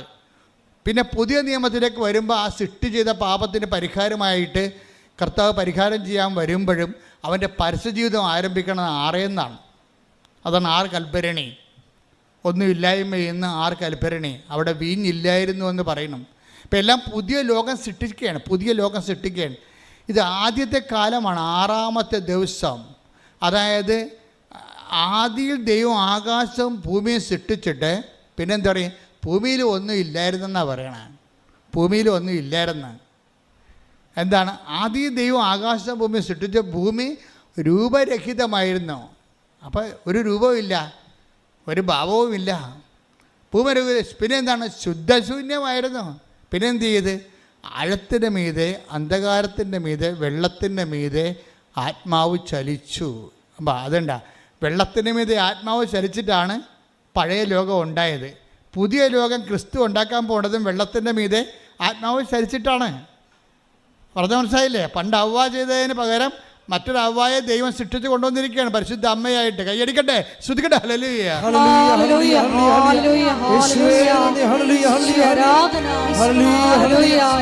ഉടമ്പടിയിലൂടെ ഇസ്രായേൽ സമൂഹത്തെ, ഉടമ്പടി സമൂഹത്തെ നീ വാർത്തെടുക്കുന്നതിന് 41:1-2. ആദിയിൽ ദൈവം ആകാശവും ഭൂമിയും സൃഷ്ടിച്ചു. പറഞ്ഞേ, ആദിയിൽ ദൈവം ആകാശവും ഭൂമിയും സൃഷ്ടിച്ചു. ഭൂമി രൂപരഹിതവും ശൂന്യവുമായിരുന്നു. ആഴത്തിന് മുകളിൽ അന്ധകാരം വ്യാപിച്ചിരുന്നു. ദൈവത്തിന്റെ ചൈതന്യം വെള്ളത്തിന് മീതെ ചലിച്ചുകൊണ്ടിരുന്നു. ദൈവം കൽപ്പിച്ച് വെളിച്ചമുണ്ടാവട്ടെ, വെളിച്ചമുണ്ടായി. അപ്പോൾ വെളിച്ചമുണ്ടാകണ മുമ്പ് ആദ്യം പറഞ്ഞത് ആരാണ്? ആത്മാവാണ് വരണത്. അപ്പോൾ രൂപരഹിതം. ഇപ്പോൾ ഉടമ്പടി എടുക്കണ സമയത്ത് നമ്മുടെ ജീവിതം തന്നെ പഴയ നിയമത്തിലെ ആകാശവും ഭൂമിയും പോലെയാണ്. കാര്യം എങ്ങനെ മകളെ കെട്ടിക്കും? നമുക്കൊരു രൂപമില്ല. എങ്ങനെയാണ് ഈ 10-45 കോടി രൂപയുടെ കടം എങ്ങനെയാണ് തീർക്കണത്? നമുക്കൊരു രൂപമില്ല. അപ്പോൾ ഇതൊക്കെ എന്നോട് പറയുമ്പോൾ ഞാൻ ചിരിച്ചുകൊണ്ട് ഇരിക്കണം. നീ കണ്ടിട്ടില്ലേ ആൾക്കാരെ? ചിലത് സീരിയസ് കേൾക്കും. വ്യക്തിപരമായ ഉപദേശം ആവശ്യമുള്ളത് സീരിയസ് കേൾക്കും. ദൈവം ഇടപെടേണ്ട കാര്യത്തിന് ഞാൻ സന്തോഷമായിട്ടിരിക്കും. നിങ്ങൾ എൻ്റെ മുഖത്ത് നോക്കിയാൽ മനസ്സിലാകും. ഞാൻ ഇപ്പോൾ ഉപദേശം കൊടുക്കേണ്ട കാര്യമാണെങ്കിൽ ഞാൻ സീരിയസ് ആയിട്ട് കേൾക്കും. ഈ വിഷയം ദൈവത്തിൻ്റെ ടേബിളിലോട്ട് ചേഞ്ച് ചെയ്യേണ്ടാണ് ഈ ഫയലെങ്കിലും കണ്ട് ഞാനിത് ചിരിച്ചുകൊണ്ട് സന്തോഷത്തോടെ കേൾക്കും. എന്താ കാര്യം? എന്നിട്ട് ഇവരെ എംപവർ ചെയ്യും. കാര്യം ഇവർക്ക് രൂപമില്ല, അവർക്കറിയത്തില്ല ഈ കടങ്ങൾ എങ്ങനെ പരിഹരിക്കുമെന്ന് അറിയത്തില്ല. അവർക്കറിയത്തില്ല ഈ രോഗം എല്ലാവരും ഇങ്ങനെ കൈവിട്ടപ്പോൾ ഇതെങ്ങനെ സുഖപ്പെടുമെന്ന് അവർക്കറിയത്തില്ല. പിന്നെ ഒരു വിശ്വാസത്തിന് ഉന്തിത്തള്ളി ആരോ കൊണ്ടുവന്നിരിക്കുകയാണ് ഇവർക്കതിനുള്ള ത്രാണിയും ഒന്നുമില്ല. പക്ഷേ ഇവിടെ കാര്യം മൊത്തമായിട്ട് ചെയ്യേണ്ടത് എന്താണ്? അമ്മയുടെ ടേബിളിലാണ് ഈ ഫയൽ ചെയ്യേണ്ടത്. കാര്യം എന്താ? ഇത് ഞാൻ ചെയ്യേണ്ട ഫയലല്ല, അമ്മയുടെ ഫയലിലൊക്കെ അത് മാറ്റും. അതുകൊണ്ട് ഞാൻ മിക്കവാറും ഈ സാധനം കൊണ്ടുവന്ന് അമ്മയുടെ അടുത്ത് കൊടുത്തിട്ട് പറയും, ഈ വിഷയത്തിൽ എനിക്ക് മറുപടിയൊന്നുമില്ല, ഇത് നീ ഡയറക്റ്റ് ചെയ്യേണ്ട കാര്യങ്ങളാണ്. അപ്പോൾ എനിക്കെൻ്റെ ഉറപ്പെന്ന് പറയണത് അമ്മയുടെ പ്രത്യക്ഷീകരണമാണ് എൻ്റെ ഉറപ്പ്. കാര്യം ഈ പാവപ്പെട്ട മനുഷ്യനെ കാണാവുന്ന രീതിയിൽ 2004 അമ്മ സമയഘടികാലം നീതി ചാർത്തി പ്രത്യക്ഷപ്പെട്ടപ്പോൾ എൻ്റെ മനസ്സിൽ അന്ന് പോലെ ഉണ്ട്, ദൈവത്തിൻ്റെ മുമ്പിൽ ഞാൻ കണ്ണി പിടിച്ച ഒരാളാണെല്ലാമെന്ന് ചിന്ത. അഹങ്കാരമൊന്നുമില്ല. സുവിശേഷം പ്രസംഗിക്കാനുള്ള ഒരു യോഗ്യത തന്നു എന്നല്ലേ നന്ദി വരെ മാത്രമേ ഉള്ളൂ. അപ്പോൾ അന്ന് മദർ തെരേസയും ജോൺ പോളും ജീവിച്ചിരുന്ന കാലമാണ്. ശരിക്കും പറഞ്ഞാൽ നിയമപരമായിട്ട് നീതി നോക്കാനാണെങ്കിൽ അവർക്കാണിത് പ്രത്യക്ഷപ്പെടേണ്ടത്. അവരൊന്ന് ജീവിച്ചിരിപ്പുണ്ടായിരുന്നു 2004 രണ്ടുപേരും. കാര്യം അവരൊക്കെ ഞാൻ അവരൊക്കെ കണ്ടാണ് വളർന്നത്. എൻ്റെ ശുശ്രൂഷ എല്ലാം ക്രമീകരിച്ചിരിക്കുന്നത് ജോൺ പോളിനെ അടിസ്ഥാനപ്പെടുത്തിയാണ്. ജോൺ പോളാണ് ഈ കാലഘട്ടത്തിലെ 20-ാം നൂറ്റാണ്ടിലെ ഏറ്റവും, അതായത് 20-ാം നൂറ്റാണ്ടെന്ന് വെച്ച് കഴിഞ്ഞാൽ 20 തൊട്ട് 21-ാം നൂറ്റാണ്ടിൽ വരെ ഏറ്റവും വലിയ പോപ്പെന്ന് പറയുന്നത് ജോൺ പോളാണ്. ജോൺ പോൾ ഉണ്ടാക്കി വിട്ട ഒരു വലിയ ആധ്യാത്മികമായ ശക്തിയുണ്ട്. അതെച്ചാൽ ഗലീലിയ കടലൊക്കെ ഇങ്ങനെ, ഗലീലിയ അല്ലാൻ്റെ സമുദ്രം കൂവിക്കുത്തി ഇരച്ചാർത്ത് രമ്പിത്തി ഇങ്ങനെ പോലെ കര വിഴുങ്ങാൻ നേർത്ത് വത്തിക്കാൻ്റെ ആ ജൽപ്പാടുകളിൽ നിന്നുകൊണ്ട് കൈ ഉയർത്തിക്കൊണ്ട് ഈ വലിയ മുക്കുവൻ പറയും, because I command in the name of Jesus, എൻ്റെ കർത്താവിൻ്റെ നാമത്തിൽ ഞാൻ കൽപ്പിക്കുന്നു, നീ അടങ്ങാൻ പറയും. എന്താ കാര്യം? നീ എൻ്റെ കർത്താവിൻ്റെ സൃഷ്ടി മാത്രമാണെന്ന് പറയും. ആ അധികാരം എന്ന് പറയണത് വല്ലാത്തൊരു അധികാരമാണ്. ഞാൻ ആ 78 പോലും അതൊക്കെ കണ്ടാണ് വളർന്നത്. ഞാൻ അച്ഛൻ പഠിക്കുന്ന കാലത്താണ് ഈ സംഭവങ്ങളൊക്കെ ലോകത്ത് നടക്കുന്നത്. അന്ന് പോലും ഞാൻ ജോൺ പോളിൻ്റെ ഓരോ കാര്യവും ശ്രദ്ധിക്കും. അപ്പോൾ ജോൺ പോളിൻ്റെ കയ്യിലുള്ള ഏറ്റവും വലിയ ആയുധം ജപമാലയാണ്. ഏറ്റവും വലിയ ജപമാലയാണ് ഉള്ളത്.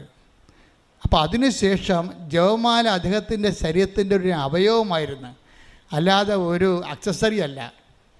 ഞാൻ പോപ്പന്മാരെയും മറ്റു വിശുദ്ധന്മാരെയൊക്കെ അളക്കണത് ജപമാല അവരുടെ ശരീരത്തിൻ്റെ അവയവമാണോ അത് അക്സസറി ആണോ എന്നാണ്. അക്സസറി ആണെന്ന് വെച്ച് കഴിഞ്ഞാൽ ഇപ്പം സൈക്കിളിനൊക്കെ ഒരേ ബെല്ല് പിടിപ്പിക്കുക, നമുക്ക് കമ്പനിയിൽ നിന്ന് കിട്ടുമ്പോൾ സൈക്കിളിൽ ബെല്ലൊന്നും ഉണ്ടാകത്തില്ല. ചിലപ്പോൾ ഈ ബ്രേക്ക് നമ്മളൊരു സാധനമൊക്കെ ഈ സോക്കറ്റൊക്കെ വെച്ച് പിടിപ്പിക്കത്തില്ലേ, കുറേ സാധനം വെച്ച് പിടിപ്പിക്കുമല്ല, നമ്പർ പ്ലേറ്റ് അതുപോലെയൊക്കെ വെച്ച് പിടിപ്പിക്കുന്നതാണ്. അതൊന്നും കമ്പനിയിൽ നിന്ന് കിട്ടത്തില്ല. അതുപോലെ ചിലർക്ക് ജപമാല ആക്സസറിയാണ് എന്ന് വെച്ചാൽ പിന്നീട് ആവശ്യമുള്ളപ്പോൾ വെച്ച് പിടിപ്പിക്കേണ്ട സംഭവമാണ്. ജപമാല പ്രാർത്ഥിക്കുമ്പോൾ കൊന്ത തപ്പി നോക്കും, കൊന്ത എന്ത് നോക്കി തപ്പി നടക്കും, കണ്ണ് ഇരുട്ടത്ത് തപ്പി നടക്കണില്ലേ. അക്സസറി എന്ന് പറയും. അവയവമാണെങ്കിൽ എപ്പോഴും കൊന്ത കയ്യിലുണ്ടാവും. മദർ തെരേസനെ ഞാൻ നിന്ന് അങ്ങോട്ടും ഇങ്ങോട്ടും സംസാരിച്ചിട്ടുള്ള മദർ തെരേസ. അപ്പോൾ എന്നെ ഞെട്ടിപ്പിച്ച് കളഞ്ഞ സംഭവം എന്ന് വെച്ചാൽ കൊന്ത അവിടെ അവയവമാണ്. 2 കൊന്തയാണ് അവർക്ക്. ഒരു കൊന്ത കയ്യിലിങ്ങനെ പിണച്ചിട്ടിരിക്കണം, വലിയ ഉണ്ടമണിക്കൊന്ത, കണ്ടാൽ പിടിച്ചു പോകും. അതിലൂടെ അവരുടെ വിശ്വാസം ഇങ്ങനെ ദൈവത്തിലേക്ക് മനുഷ്യന് വേണ്ടി ഇങ്ങനെ വിശ്വാസം പ്രഘോഷിച്ചും പ്രഖ്യാപിച്ചും പ്രവഹിച്ചും കൊണ്ടിരിക്കും. അവർ എന്താണ് എപ്പോഴും പ്രാർത്ഥന, ജപമാല പ്രാർത്ഥന നടന്നുകൊണ്ടിരിക്കും. പിന്നെ എന്താ സംഭവിച്ചതെന്ന് വെച്ച് കഴിഞ്ഞാൽ അവരുടെ അരക്കെട്ടിലൊരു കൊന്ത കിടപ്പുണ്ട്. ഞാൻ കഴിഞ്ഞ മാസം മദർ തെരേസയുടെ കബറിടത്തിൽ പോയി 1 മണിക്കൂർ നിന്ന് പ്രാർത്ഥിച്ച് കൽക്കട്ടയിൽ. കാര്യം ഞാൻ നേരിട്ട് അന്ന് കണ്ട മദർ തെരേസ ഒരു മനുഷ്യ സ്ത്രീയായിരുന്നു. ഇന്ന് അവരൊരു വിശുദ്ധയാണ്. അപ്പം ഞാൻ അവരോട് സംസാരിച്ചിട്ടുള്ളതല്ലേ. അപ്പോൾ അവിടെ കുഴിമാടത്തിൽ പോകുമ്പോൾ എനിക്ക് വല്ലാത്തൊരു അഭിഷേകമാണ് തോന്നണത്. അവിടെ 1 മണിക്കൂറോളം ഞാൻ അവിടെ നിന്ന് പ്രാർത്ഥിച്ച്. കാര്യം എന്താ? അപ്പോഴൊക്കെ ഞാൻ ഓർത്തത് ഇവിടെ കയ്യെ പിണഞ്ഞു കിടക്കുന്ന ജപമാലയും പിന്നെ അരക്കെട്ടേന്ന് താത്തിയിട്ടിരിക്കുന്ന ജപമാലയുണ്ട്, കെട്ടിത്തൂതി. അത് നമ്മുടെ കാലേ വന്ന് മുട്ടും. അത് കണ്ടു കഴിഞ്ഞാൽ അവർക്ക് 4.5 അടി പൊക്കമേ ഉള്ളൂ. അത് കാരണം ജപമാല വേണമെങ്കിൽ അവർക്ക് ചെറിയൊരു ജപമാല മേടിച്ചിട്ടാൽ മതിയായിരുന്നു. ഇവർ വലിയ നമ്മുടെ ഒരു ഭാഗമുള്ള ജപമാലയാണ് കെട്ടിയിട്ടുള്ളത്. അത് അരക്കെട്ടിന്ന് കെട്ടിയിട്ട് താഴേക്ക് ഇട്ടിരിക്കുകയാണ്. അത് അവർക്ക് അവയവമാണ് ജപമാല. ജോൺ പോളിനും ജപമാല അവയവമാണ്. കാര്യം അതൊരു AK-47 പോലെ സംഭവമാണ്.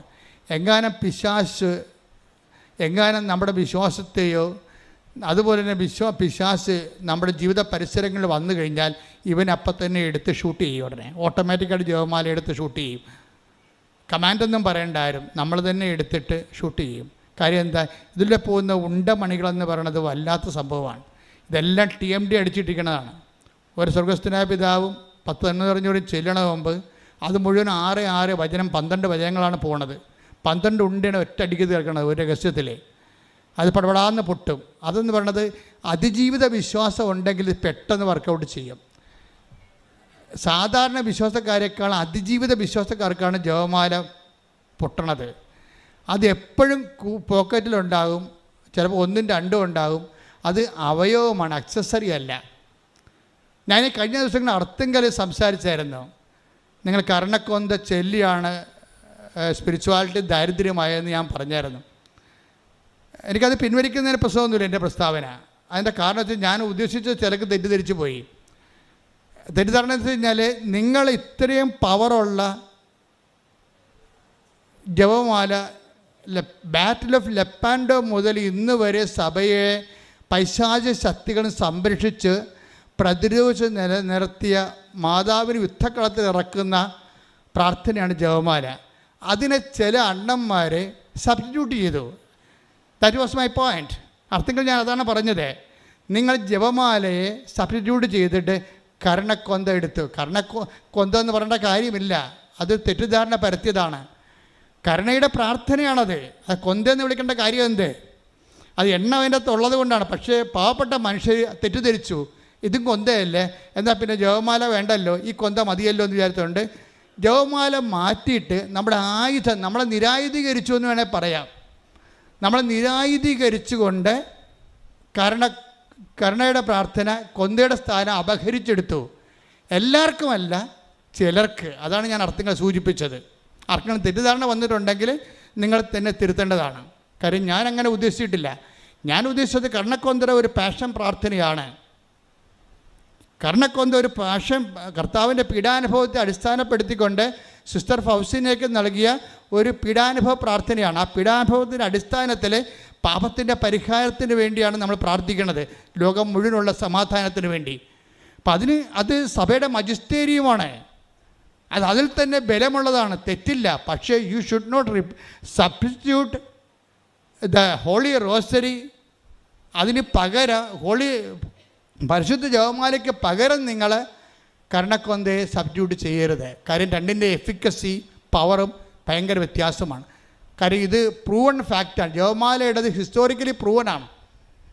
കർണക്കൊന്ത ഈ നൂറ്റാണ്ടിൽ തുടങ്ങിയതേ ഉള്ളൂ. ഇനി അത് കുറേ പരീക്ഷണങ്ങളിലൂടെ അത് പ്രയോഗിച്ച് വിശുദ്ധ ജീവിതം നയിക്കാനുള്ള ഒത്തിരി ആൾക്കാർ ഇനി ലോകത്തിന് വരുമ്പോഴാണ് ഇത് ഏറ്റവും നല്ല ഒരു പ്രാർത്ഥനയായിട്ട് സഭയ്ക്ക് മനസ്സിലാകണത്.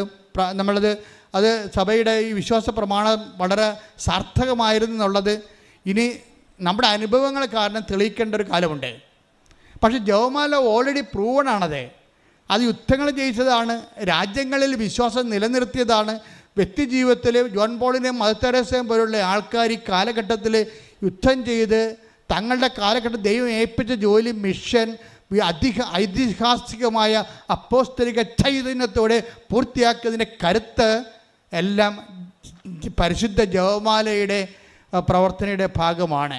അപ്പം അതൊരിക്കലും നിങ്ങൾ എന്ത് പ്രാർത്ഥനയും പ്രാർത്ഥിച്ചോ, കരുണയുടെ പ്രാർത്ഥനയും പ്രാർത്ഥിച്ചോ, പക്ഷേ അതിന് ജപമാല സബ്സ്റ്റിറ്റ്യൂട്ട് ചെയ്ത് ഒരിക്കലും ചെയ്യരുത്. അത് വന്നാൽ നിങ്ങളുടെ ആധ്യാത്മിക തകർച്ച ഉണ്ടാകും. അപ്പം ആ നിലപാടിൽ മാറ്റമില്ല.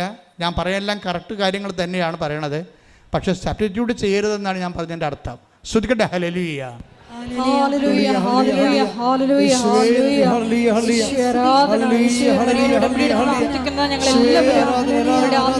ആയുധമായി ജപമാലയെ സ്വീകരിക്കുവാൻ ഈ ആരാധനയിലൂടെ ഞങ്ങളെ അഭിഷേകം ചെയ്യണമേ. ഹല്ലേലൂയ. പരിശുദ്ധ പരമ ദിവ്യകാരുണ്യത്തിന് ആരാധനയും സ്തുതിയും പുകഴ്ചയും ഉണ്ടായിരിക്കട്ടെ. എൻ്റെ മക്കളെ, we are talking about faith and prayer. ഇപ്പോൾ കർത്താവ് വെളിപാട് നൽകിക്കൊണ്ടിരിക്കുന്ന 2 സബ്ജക്റ്റിനാണ്. എന്താണ്? പ്രാർത്ഥനയ്ക്കും വിശ്വാസത്തിനും. വിശ്വാസത്തെക്കുറിച്ച് ഞാൻ പറഞ്ഞു, പ്രാർത്ഥനയെ പവർഫുള്ളാക്കുന്നത് വിശ്വാസത്തിൻ്റെ ഗ്രേഡ് അനുസരിച്ചാണ്. നിങ്ങൾക്കൊരു കേവലമായ വിശ്വാസമുണ്ടാകും. കേവലമായ വിശ്വാസത്തെ കർത്താവ് അതിജീവിത വിശ്വാസത്തിൻ്റെ ടേബിളിലേക്ക് മാറ്റി 10 പേർക്ക് ഒരു ഓർഡിനറി ഫെയ്ത്ത് ഉണ്ടെന്ന് വിചാരിച്ചോ, may be transferred faith, may be traditional faith, അപ്പനമ്മമാരുടെ വിശ്വാസം അതൊന്നായിരിക്കാം, അല്ലെങ്കിൽ ആരെങ്കിലും നിങ്ങളെ വിശ്വാസത്തിലേക്ക് കൊണ്ടുവന്നതായിരിക്കാം. So you have faith. ഇപ്പം നിങ്ങൾക്ക് ഫെയ്ത്ത് ഉണ്ട്. പക്ഷെ ദൈവ തിരുസന്നിധി ആ ഫെയ്ത്ത് എപ്പോഴും നമ്മൾ ടെസ്റ്റഡ് ആക്കി മാറ്റും ദൈവം.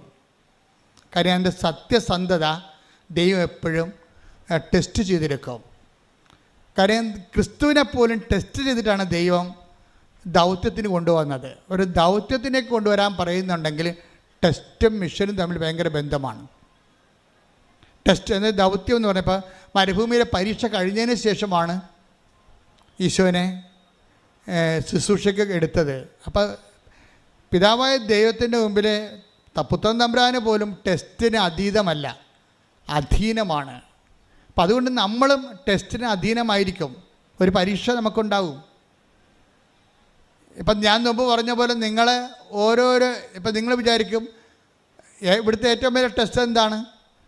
പ്രാർത്ഥിക്കാത്തവനൊക്കെ നിങ്ങളെക്കാൾ ഭൗതികമായ പുരോഗതി സ്വീകരിക്കുകയും പ്രാർത്ഥിക്കുന്ന നിങ്ങൾ എന്നും കൊന്നും പലതരത്തിലും അവരൊക്കെ പുറകിലാകുകയും ചെയ്യുമ്പോൾ ടെസ്റ്റായില്ലേ? അതല്ലേ ഏറ്റവും വലിയ ടെസ്റ്റ് എന്ന് പറയണത്.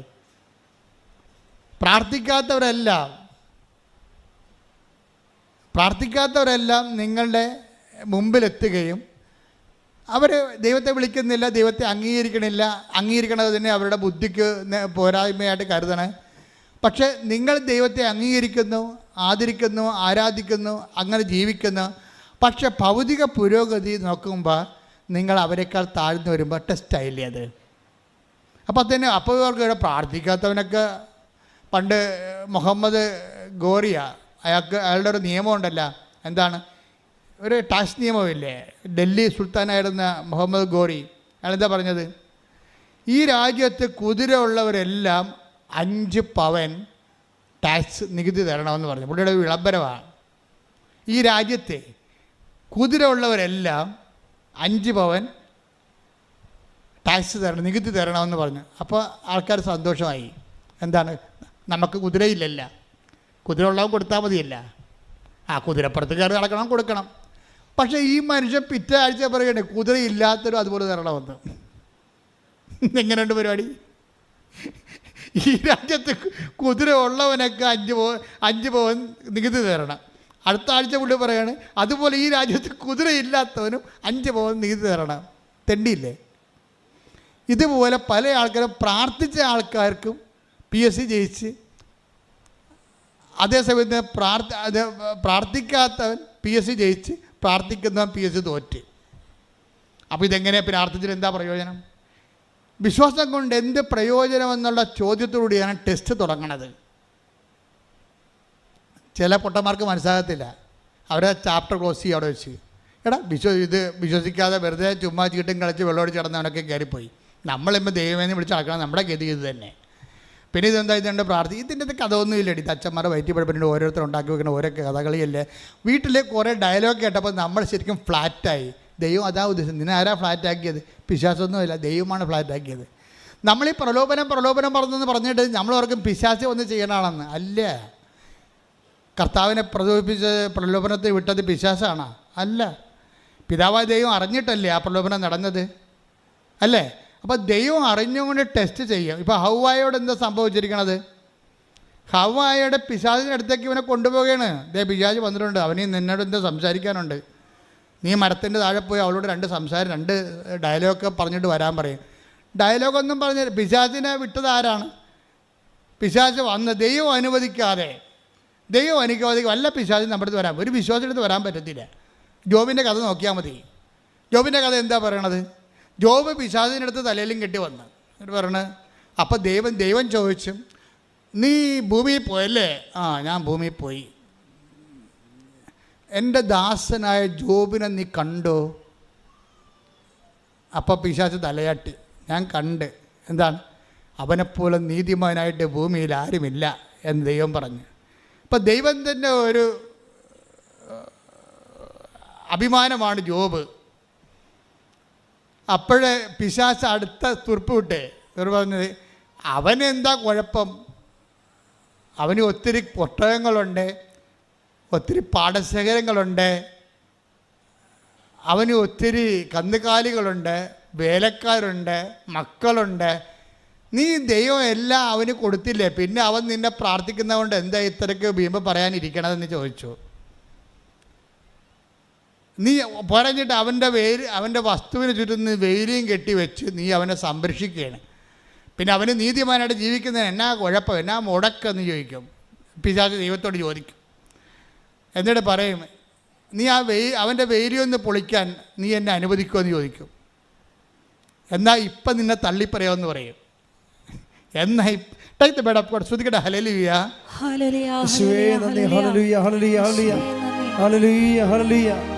ജോബ് 1:9-10. സാത്താൻ ചോദിച്ചു, ജോബ് ദൈവത്തെ ഭയപ്പെടുന്നത് വെറുതെയാണോ?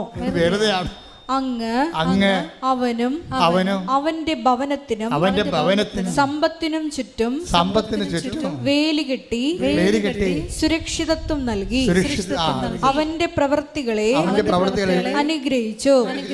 അവന്റെ സമ്പത്ത് വർദ്ധിപ്പിക്കുകയും ചെയ്തു.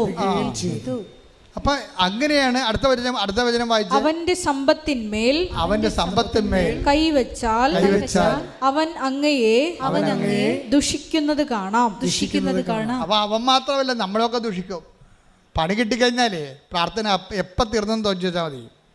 നമുക്കൊരു പണി കിട്ടിക്കഴിഞ്ഞാലേ പിന്നെ ഞായറാഴ്ച കുർബാനയ്ക്ക് പോകത്തില്ല.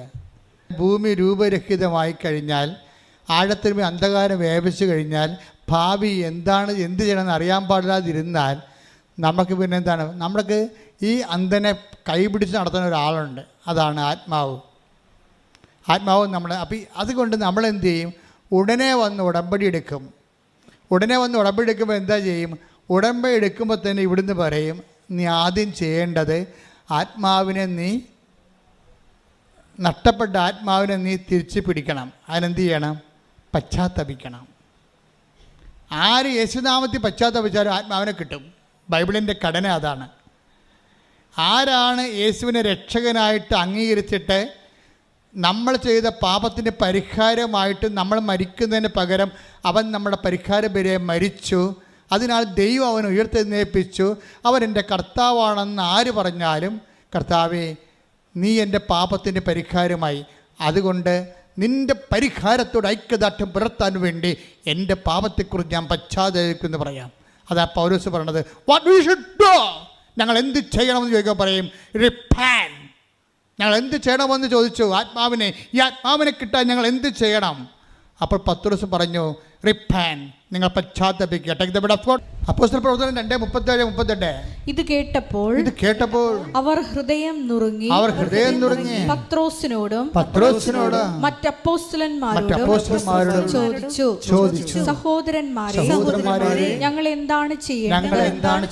പത്രോസ് പറഞ്ഞു, നിങ്ങൾ പശ്ചാത്തപിക്കുവിൻ, പാപമോചനത്തിനായി എല്ലാവരും യേശുക്രിസ്തുവിന്റെ നാമത്തിൽ സ്നാനം സ്വീകരിക്കുവിൻ, പരിശുദ്ധാത്മാവിന്റെ ദാനങ്ങൾ നിങ്ങൾക്ക് ലഭിക്കും.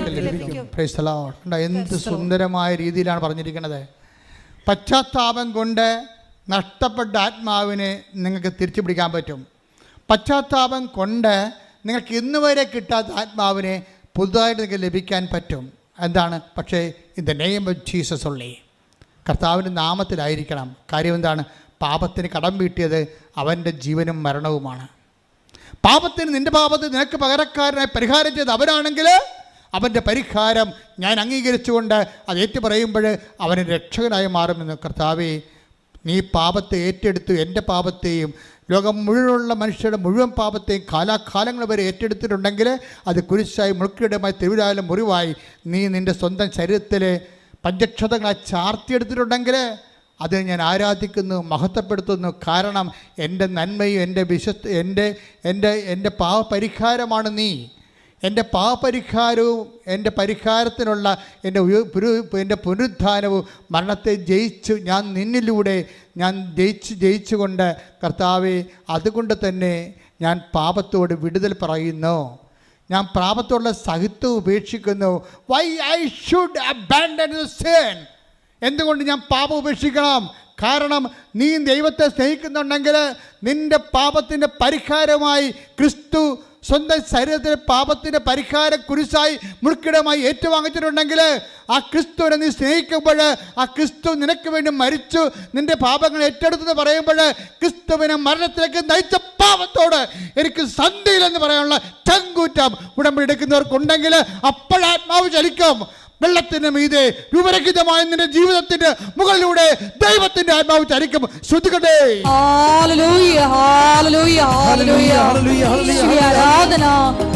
പാപ സാഹചര്യങ്ങളിൽ വിട്ടൊഴിഞ്ഞുകൊണ്ട് ദൈവത്തിന്റെ കൃപ കരയേറ്റുവാൻ ഈ ആരാധനയിലൂടെ ഞങ്ങൾ അഭിഷേകം ചെയ്യണമേ. എല്ലാ ദുരിതങ്ങളിൽ നിന്നുള്ള മനുഷ്യന്റെ മോചനത്തിനായി ദൈവത്തിന്റെ principal package is holy spirit, കർത്താവിൻ്റെ പരിശുദ്ധാത്മാവാണ്. അത് എന്നിലും നിന്നിലും പ്രവർത്തിക്കുന്നതിൻ്റെ അടിസ്ഥാന സ്റ്റെപ്പ്, ആദ്യ നടപടിക്രമവും അനുതാപമാണ്. പ്രാർത്ഥിക്കുക. കർത്താവായ ദൈവമേ, അങ്ങയുടെ തിരിച്ചോരെ അനുസ്മരിച്ചുകൊണ്ട് അനുതാപത്തിലേക്ക് നയിക്കണമേ. കർത്താവായ ദൈവമേ, അങ്ങയുടെ തിരുവിലാലും മുറിവിനെ അനുസ്മരിച്ചുകൊണ്ട് പശ്ചാത്താപത്തിലേക്ക് നയിക്കണമേ. കർത്താവായ ദൈവമേ, അങ്ങയുടെ തിരുശിരസില് അമർന്നിറങ്ങിയ മുൾക്കിരീടത്തെ അനുസ്മരിച്ചുകൊണ്ട് എന്നെ അനുതാപത്തിലേക്ക് നയിക്കണമേ. അങ്ങേ നയിച്ച ആത്മാവിന്റെ ശക്തിയാൽ ഞാനും നയിക്കപ്പെടട്ടെ. അങ്ങയുടെ പീഡാനുഭവത്താൽ, അങ്ങയുടെ കുരിശുമരണത്താൽ, അങ്ങയുടെ പുണ്യത്താൽ നേടിയെടുത്ത ആത്മാവിനാൽ വിശ്വാസ സമൂഹത്തെ ഇപ്പോൾ അഭിഷേകം ചെയ്യണമേ.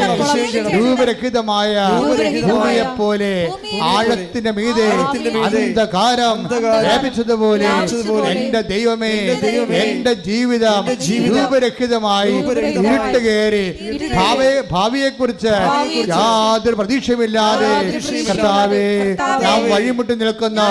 കർത്താവേ, എന്റെ ജീവിതത്തിന്റെ ഇരുട്ടിലൂടെ അമ്മേ പരിശുദ്ധാത്മാവേ, നിന്നെ നയിച്ച ആത്മാവിനാൽ എന്നെ ഇപ്പോൾ അഭിഷേകം ചെയ്യണമേ. എന്നെ ഇപ്പോൾ അഭിഷേകം ചെയ്യണമേ. ഇടിമുഴക്കം പോലെ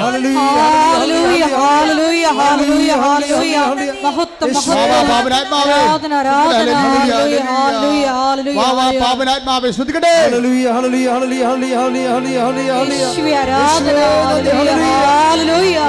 മഹത്വം മഹത്വം, ആരാധന ആരാധന.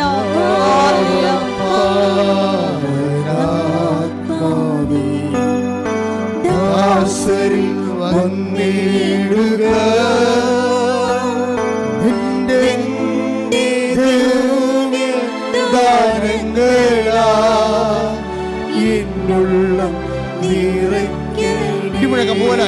കൊടുങ്കാറ്റ് പോലത്തെ പരമ ദിവ്യകാരുണ്യത്തിന്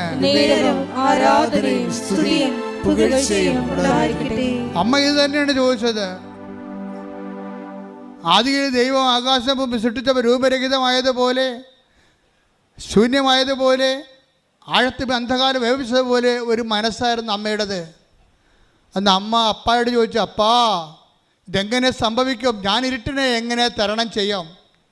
ഞാൻ ഈ അന്ധകാരത്തെ എങ്ങനെ അതിജീവിക്കാം? അപ്പാ ഞാൻ പുരുഷനെ അറിയുന്നില്ലല്ലോ, ഈ വരാൻ പോകുന്ന എല്ലാ പുകിലുകളും ഞാൻ എങ്ങനെ അതിജീവിക്കും ചോദിച്ചപ്പോൾ അപ്പാ പറഞ്ഞു, പരിശുദ്ധാത്മാവ് നിന്റെ മേൽ വരും, കൈയടിക്കട്ടെ.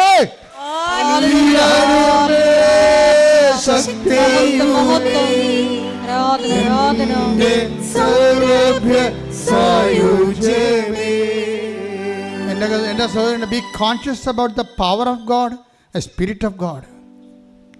നിങ്ങൾ ഉടമ്പടിയിൽ നിങ്ങൾ ഒരു പത്രം കൊടുക്കുമ്പോൾ കൈമാറുമ്പോഴേ നിങ്ങളുടെ വിശ്വാസം കൈമാറുന്നു. വിശ്വാസത്തിൻ്റെ ആത്മമണാളനായി യേശുക്രിസ്തുവിനെ നിങ്ങൾ കൈമാറുന്നത്. ആ കൈമാറി കഴിയുമ്പോഴേ കർത്താവേ, ഈ വിശ്വാസ കൈമാറ്റത്തിൻ്റെ അടിസ്ഥാനത്തിൽ അങ്ങയുടെ ആത്മാവിനാൽ എന്നെ ശക്തീകരിക്കണമെന്ന് പ്രാർത്ഥിക്കുക. കർത്താവേ, ഉടമ്പടിയിലൂടെ ഞാൻ നിർവഹിക്കുന്ന ആത്മരക്ഷാ പ്രവർത്തനങ്ങളിലൂടെ ഈ വിശ്വാസ കൈമാറ്റത്തിനായി അപ്പോസ്തല സ്ഥാനത്തിലേക്ക്, ശുശ്രൂഷ സ്ഥാനത്തിലേക്ക് ആ ജോലികൾ പങ്കിടാൻ വേണ്ടി എന്നെ തിരഞ്ഞെടുത്തതിന് നന്ദി പറയുന്ന കർത്താവേ, കാലങ്ങളിലെ അതിനെ കൈമാറാൻ എനിക്കും ആത്മാവിനാൽ എന്നെയും ആത്മാവിനാൽ ശക്തിപ്പെടുത്തണമേ. ആത്മാവ് വരുമ്പോഴും നമ്മൾക്ക് ചെയ്യണത് പാപം ഒഴിവായി പലോപനങ്ങളോട് നമ്മൾ ശാശ്വതമായ രീതിയിൽ പറഞ്ഞു കഴിയുമ്പോൾ ഉടനെ എന്താ ചെയ്യണത്? We will be empowered. അതാണ് ലൂക്ക 2:4 എടുത്ത് ആത്മാവിൻ്റെ ശക്തിയോടെ അവൻ മരുഭൂമിയിലേക്ക് വന്നു, മരുഭൂമിയിൽ നിന്ന് തിരിച്ചു വന്നു, അവൻ ഗലീലയിലേക്ക് വന്നു. Take the bed of God. ലൂക്ക 4:14. യേശു ആത്മാവിന്റെ ശക്തിയോട് കൂടി പറഞ്ഞു, യേശു ആത്മാവിന്റെ ശക്തിയോട് കൂടി ഗലീലയിലേക്ക് മടങ്ങിപ്പോയി. ഓക്കെ, അത് മനസ്സിലായില്ലേ? മരുഭൂമിയിലെ പരീക്ഷ കഴിയുമ്പോഴുടനെ ഒരു പാപത്തോട് നിങ്ങൾ സുല്ല് പറയുമ്പോൾ നിങ്ങൾ എന്താ സംഭവിക്കുക? ഓട്ടോമാറ്റിക്കായിട്ട് എന്താ സംഭവിക്കണത്? പാപം ഒഴിഞ്ഞു പോവുക മാത്രമല്ല ചെയ്യണത്, നിങ്ങൾ പരിശുദ്ധാത്മാവിൽ നിറയുന്നു. ഇത് രണ്ടും ഒരു സ്വിച്ചിൽ രണ്ട് കാര്യങ്ങൾ നടക്കും. ഒരു നിമിഷം നമ്മൾ പശ്ചാത്തപിച്ച പാപത്തെ ഉപേക്ഷിക്കാൻ തീരുമാനിച്ചാൽ ഓട്ടോമാറ്റിക്കായിട്ട് will be empowered the spirit. അതുകൊണ്ട് തന്നെ നിന്നിൽ നിറയാൻ പോകുന്ന പരിശുദ്ധാത്മാവിനെക്കുറിച്ച് നിനക്കൊരു മുൻധാരണ ഉണ്ടാകണം. എന്താണ്? ഓരോ പാപവും, ഓരോ ദുശ്ശീലവും, ഓരോ ദുഷിച്ച ബന്ധങ്ങളും നീ അതിനോടെല്ലാം ബൈ പറഞ്ഞ് ഒത്തുതീർപ്പിൽ എത്താതെ നീ ഒന്നേക്ക് ഉപേക്ഷിക്കുമ്പോൾ നിങ്ങൾ പരിശുദ്ധാത്മ നിറഞ്ഞുകൊണ്ടിരിക്കുകയാണ്, പരിശുദ്ധാത്മായി ശക്തിപ്പെട്ടുകൊണ്ടിരിക്കുകയാണ്. നിന്നെ ശക്തിപ്പെടുത്തുക എന്നാണ് ദൈവത്തിൻ്റെ ഉദ്ദേശം. അതായത് ഇതെങ്ങനെ സംഭവിക്കുമെന്ന് ചോദിച്ചാൽ മറിയത്തോട് ദൈവം പറഞ്ഞത്, you will be inspirited with the power of the almighty. എന്താണ്? പരിശുദ്ധാത്മാവ് നിൻ്റെ മേൽ വരും. എന്താണ്? അത്യുന്നതൻ്റെ ശക്തി. ലൂക്ക 1:35 ശ്രുതിക്കട്ടെ. ഹല്ലേലൂയ. ലൂക്ക 1:35. ദൂതൻ മറുപടി പറഞ്ഞു. ഇതെങ്ങനെ സംഭവിക്കുമെന്ന് ചോദിച്ചാൽ നിൻ്റെ ജീവിതത്തിലുണ്ടല്ലേ എങ്ങനെ ഞാൻ ഇങ്ങനെ കരകയറും? ഇത്തരം കടമുണ്ടല്ലോ, ഇത്തരം 14 കൊല്ലമായിട്ട് എനിക്ക് മക്കളില്ലല്ലോ, എനിക്ക് മക്കളുണ്ടാകും, ഇത്രയും നാളുടെ എനിക്ക് 36 വയസ്സുണ്ടല്ലോ, എനിക്ക് എൻ്റെ കല്യാണം നടക്കാത്തത് എന്താണ്? ഇതെങ്ങനെ സംഭവിക്കും? ഇനി എങ്ങനെ സംഭവിക്കുമെന്ന് ചോദിച്ചാൽ ബൈബിളിന് 2 ഉത്തരമില്ല, ഒറ്റ ഉത്തരമേ ഉള്ളൂ. എന്താണ്? ദൂതൻ മറുപടി പറഞ്ഞു. എന്താ പറഞ്ഞത്? പരിശുദ്ധാത്മാവ് നിന്റെ മേൽ വരും. പരിശുദ്ധാത്മാവ് നിന്റെ മേൽ വരും. ഒന്ന് പറഞ്ഞേ, പരിശുദ്ധാത്മാവ് നിന്റെ മേൽ വരും. അത്യുന്നതന്റെ ശക്തി നിന്റെ മേൽ ആവസിക്കും. ആകയാൽ ജനിക്കാൻ പോകുന്ന ശിശു പരിശുദ്ധൻ ദൈവപുത്രൻ എന്ന് വിളിക്കപ്പെടും. അപ്പൊ ഇതെന്ത്? അതായത് 2 കാര്യം. ഒന്ന്, ലൂക്ക 2:14 യേശു ഗലീലയിലേക്ക് വരണത് പരിശുദ്ധാത്മാവ് നിറഞ്ഞാണ്. ഇതുപോലെ തന്നെ അമ്മ എലിസബത്തിലേക്ക് പോകണതും പരിശുദ്ധാത്മാവ് നിറഞ്ഞതാണ്. നമ്മളെ ഏൽപ്പിച്ച ദൗത്യങ്ങളിലേക്ക് പോകുമ്പോൾ മുമ്പ് നമ്മൾ പരിശുദ്ധാത്മാവ് നിറഞ്ഞിരിക്കണം. നിൻ്റെ നിയോഗങ്ങളില്ലേ, നിനക്ക് 100,000 നിയോഗങ്ങൾ എഴുതിയിട്ടുണ്ടല്ലോ, ഈ നിയോഗങ്ങളിലേക്ക് നീ സഞ്ചരിക്കണം മുമ്പ് നീ എന്ത് ചെയ്യണം? പരിശുദ്ധാത്മാവിന് നിറഞ്ഞിരിക്കണം. പ്രാർത്ഥിക്കുക, കർത്താവേ ഉടമ്പടിയിലെ ഞാൻ എഴുതി വച്ചിരിക്കണ നിയോഗങ്ങളിലേക്ക് ഞാൻ സഞ്ചരിച്ചെത്തും മുമ്പേ ഈശോയെ പോലെ, പരിശുദ്ധാത്മാവിനെ, പരിശുദ്ധ അമ്മയെ പോലെ എന്നെയും പരിശുദ്ധാത്മാവിൽ ഇറക്കുന്നതിനായി പാപബോധം നൽകണമേ. പാപത്തോട് ഒത്തുതീർപ്പില്ലാതെ വിശുദ്ധമായ ജീവിതം നയിക്കാൻ പ്രത്യേകമായി അഭിഷേകം ചെയ്യണമേ.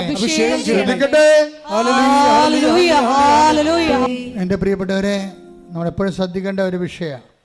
ഇപ്പം മറിയോ പരിശുദ്ധ അമ്മയും എലിസബത്തിനെ കാണാൻ പോകുന്നതാണ് അടുത്തത്. അപ്പോൾ അമ്മയുടെ മനസ്സിന് ഒരു രൂപമില്ല, 2-3 പ്രശ്നങ്ങൾക്ക് രൂപമില്ല. ആഴത്തിനും അന്ധകാരം വ്യാപിച്ചിരിക്കുന്ന ഒരവസ്ഥയിലാണ് പരിശുദ്ധാത്മാവിനെ എംപവർ ചെയ്ത് കൊടുക്കണത്. ഇനി പരിശുദ്ധാത്മാവാണ് എല്ലാം റീസെറ്റ് ചെയ്യണത്. മറിയത്തിൻ്റെ ഉള്ളിലുള്ള സംഭവം, താൻ പ്രഗ്നൻ്റ് ആണെന്നുള്ള കാര്യം, ഇതാ കർത്താവിൻ്റെ ദാസി എന്ന് പറഞ്ഞപ്പോൾ, അങ്ങനെ വചനം പോലെ എന്നിൽ നിറവേറട്ടെന്ന് പറഞ്ഞപ്പോൾ അമ്മ പ്രഗ്നൻ്റായി. പക്ഷേ അമ്മയെ ഒരു 16 വയസ്സുള്ള യഹൂദ യുവതി എന്ന രീതിയിൽ അമ്മയ്ക്കിതിൻ്റെ മറ്റ് ഫിസിക്കൽ വശങ്ങളെക്കുറിച്ച് അത്രയ്ക്ക് ഐഡിയ ഇല്ല. അത് അമ്മയ്ക്ക് ഇങ്ങനെ ഒരു ഐഡിയ ഇല്ല, എങ്ങനെയാണ് പ്രഗ്നൻ്റ് ആകുകയും എങ്ങനെയാണ് കല്യാണം കഴിക്കണമെന്ന് മനസ്സമ്മതം കഴിഞ്ഞപ്പോൾ തന്നെ പ്രഗ്നൻ്റ് ആകുകയും നാട്ടിലിങ്ങനെ വീർത്ത വയറുമായിട്ട് നടക്കുകയും, അപ്പോൾ നാട്ടുകാരെന്ത് പറയും, അപ്പോൾ വരാൻ പോകുന്ന ദുരിതങ്ങളൊക്കെ ഓർത്തിട്ട് അമ്മയ്ക്കൊരു ഐഡിയ ഇല്ല. പക്ഷേ ഐഡിയ ഇല്ലെങ്കിലും പരിശുദ്ധാത്മാവ് നമ്മളെ സഹായിക്കും. പരിശുദ്ധാത്മാവ് പറയും, നിനക്ക് ഇപ്പോൾ കുറച്ച് പ്രശ്നങ്ങളുണ്ടല്ലോ, മാനസിക പ്രശ്നമാണ് നിൻ്റെത്, എങ്ങനെയാണ് ഈ വിഷയം കൈകാര്യം ചെയ്യേണ്ടതെന്ന് അറിയത്തില്ലാത്തതല്ലേ പ്രശ്നം. ഇപ്പോൾ കഴിഞ്ഞ ദിവസങ്ങളിൽ ഒരു മോള് വന്നു, അച്ഛാ ഞാൻ 2 മാസം പ്രഗ്നൻ്റ് ആണ്, അതിൻ്റെ വേറെ അബൌട്ട്സൊക്കെ പറഞ്ഞു. അപ്പം ഞാൻ അവളോടൊന്നും മാത്രമേ പറഞ്ഞുള്ളൂ, എത്രയും വേഗം രജിസ്റ്റർ ചെയ്തിട്ട് എൻ്റെ അടുത്ത് വരാൻ പറഞ്ഞു. ആ ഒറ്റ സംഭവത്ത് കൊണ്ട് അമ്മയുടെയും മകളുടെയും സംശയം തീർന്നു പോയി. എത്രയും വേഗം രജിസ്റ്റർ ചെയ്തിട്ട് എൻ്റെ അടുത്ത് വരാൻ പറഞ്ഞു. അപ്പോൾ അവരെന്തുമാത്രം നേരെ ഇവിടെ ഇരുന്നുകൊണ്ട് കഷ്ടപ്പെട്ട് അവർ ഒന്ന് നോക്കിക്കുക, കല്യാണത്തിന് പ്രഗ്നൻ്റായ ഒരു ലേഡിയുടെ സങ്കടങ്ങൾ എന്തുമാത്രമാണ്. അവളാണ് അത്ര വയസ്സും പ്രായവുമില്ല.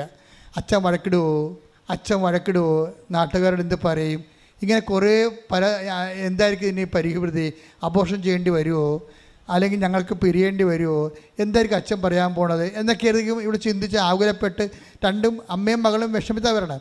ഞാൻ കൈ വെച്ചിട്ട് പറഞ്ഞ് എത്രയും വേഗം ട്രേസ് ചെയ്തിട്ട് തിരിച്ചു വരാൻ. Chapter is closed. സെക്കൻഡിനുള്ളിൽ പരിശുദ്ധാത്മാവ് ഉണ്ടെങ്കിൽ നമുക്ക് പെട്ടെന്ന് മറുപടി കിട്ടും. അതാണ് പരിശുദ്ധാത്മാവ്. ഇപ്പോൾ അമ്മ എന്താ ചെയ്യണം, ഇപ്പോൾ പരിശുദ്ധ അമ്മ എന്താ ചെയ്തിരിക്കണത്, നേരെ അങ്ങോട്ട് ചെന്നിട്ട് ഇത് എലിസബത്ത് എന്ന് പറയുന്നത് 65 വയസ്സുള്ള വലിയമ്മ വേണം. ഇവർക്ക് 16 വയസ്സേ ഉള്ളൂ. 16 വയസ്സുകാരത്തി എങ്ങനെയാണ് 65 വയസ്സുള്ളവരോട് അവർ പ്രഗ്നൻ്റ് ആണെന്ന് ചോദിക്കണത്? ഭയങ്കര പ്രശ്നമല്ലേ? അത് അമ്മയുടെ പ്രശ്നം. അതാണ് അമ്മ പറഞ്ഞു, നീ എലിസബത്തെ പോയി കാണാൻ പറയുന്നുണ്ട്. എലിസബത്ത് പ്രഗ്നൻ്റ് ആണ്, 6 മാസം പ്രഗ്നൻ്റ് ആണെന്നാണ് പറഞ്ഞിരിക്കുന്നത് മാലാഖ. പക്ഷേ 65 വയസ്സുള്ള ചേടത്തിയോട് പോയിട്ട് ആൻറ്റി പ്രഗ്നൻ്റ് ആണെന്ന് ചോദിച്ചു കഴിഞ്ഞാൽ ഉള്ള അവസ്ഥ എന്തായിരിക്കും? അമ്മ അങ്ങനെ ചോദിക്കത്തുമില്ല. ഇപ്പോഴത്തെ പെൺപിള്ളേരാണ് ഉടനെ ചോദിക്കും, ആൻറ്റിയാണെന്ന് നോക്കത്തില്ല, വലിയമ്മ തലയാണെങ്കിൽ ചോദിക്കും. അന്ന് ചോദിക്കത്തില്ല, അതാണ് പ്രശ്നം. അപ്പോൾ അത് അമ്മയുടെ സ്വകാര്യ പ്രശ്നമാണ്. ഇങ്ങനെ വിഷമിച്ചിങ്ങനെ കഴുത വണ്ടിയെ പോകുമ്പോൾ ഈ വിഷമമുണ്ട്. എങ്ങനെ ആൻറ്റിയോട് ചോദിക്കണം? ആൻറ്റിക്ക് 65 വയസ്സില്ലേ, എനിക്ക് 16 വയസ്സല്ലേ ഉള്ളൂ, എൻ്റെ കാര്യം എങ്ങനെ ആൻറ്റിയോട് പറയണത്? ആൻറ്റി എന്തായിരിക്കും അതിൻ്റെ പ്രതികരണം? ഇങ്ങനെ ഒരു രൂപവുമില്ല. ആഴത്തിനുമേ അന്ധകാരം വ്യാപിച്ചിരുന്നു, ഭൂമി രൂപരഹിതമായിരുന്നു. കണ്ട, ഇതാണ് അവസ്ഥ. പക്ഷേ പരിശുദ്ധാത്മാവ് അത് രൂപരഹിതമായതുകൊണ്ട് പരിശുദ്ധാത്മാവിനെ എംപവർ ചെയ്ത് വിട്ടിട്ട് പറയും, പരിശുദ്ധാത്മാവിനെക്കുറിച്ച് ഈശോ വാദവരാതെ പറയണ കേൾക്കാം. പരിശുദ്ധാത്മാവ് വരും, വരാതിരിക്കുന്ന കാര്യങ്ങൾ പറയും, അവൻ നിങ്ങളെ സാന്ത്വനപ്പെടുത്തും, സഹായകനായിരിക്കും. ഒന്ന് കൈയടിച്ച് ശ്രദ്ധിക്കട്ടെ. ഹല്ലേലൂയ. യോഹന്നാൻ 16:14.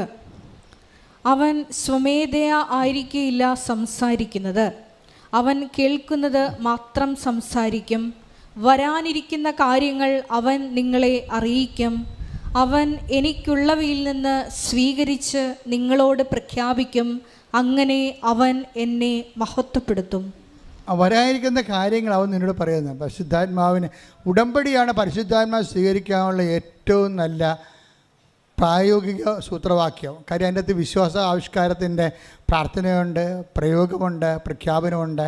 ഒരു സമ്പൂർണ്ണമായിട്ടുള്ള ഒരു പ്രയോഗ പദ്ധതിയാണ്, സുവിശേഷ പദ്ധതി ഉടമ്പടി. യോഹന്നാൻ 14:26.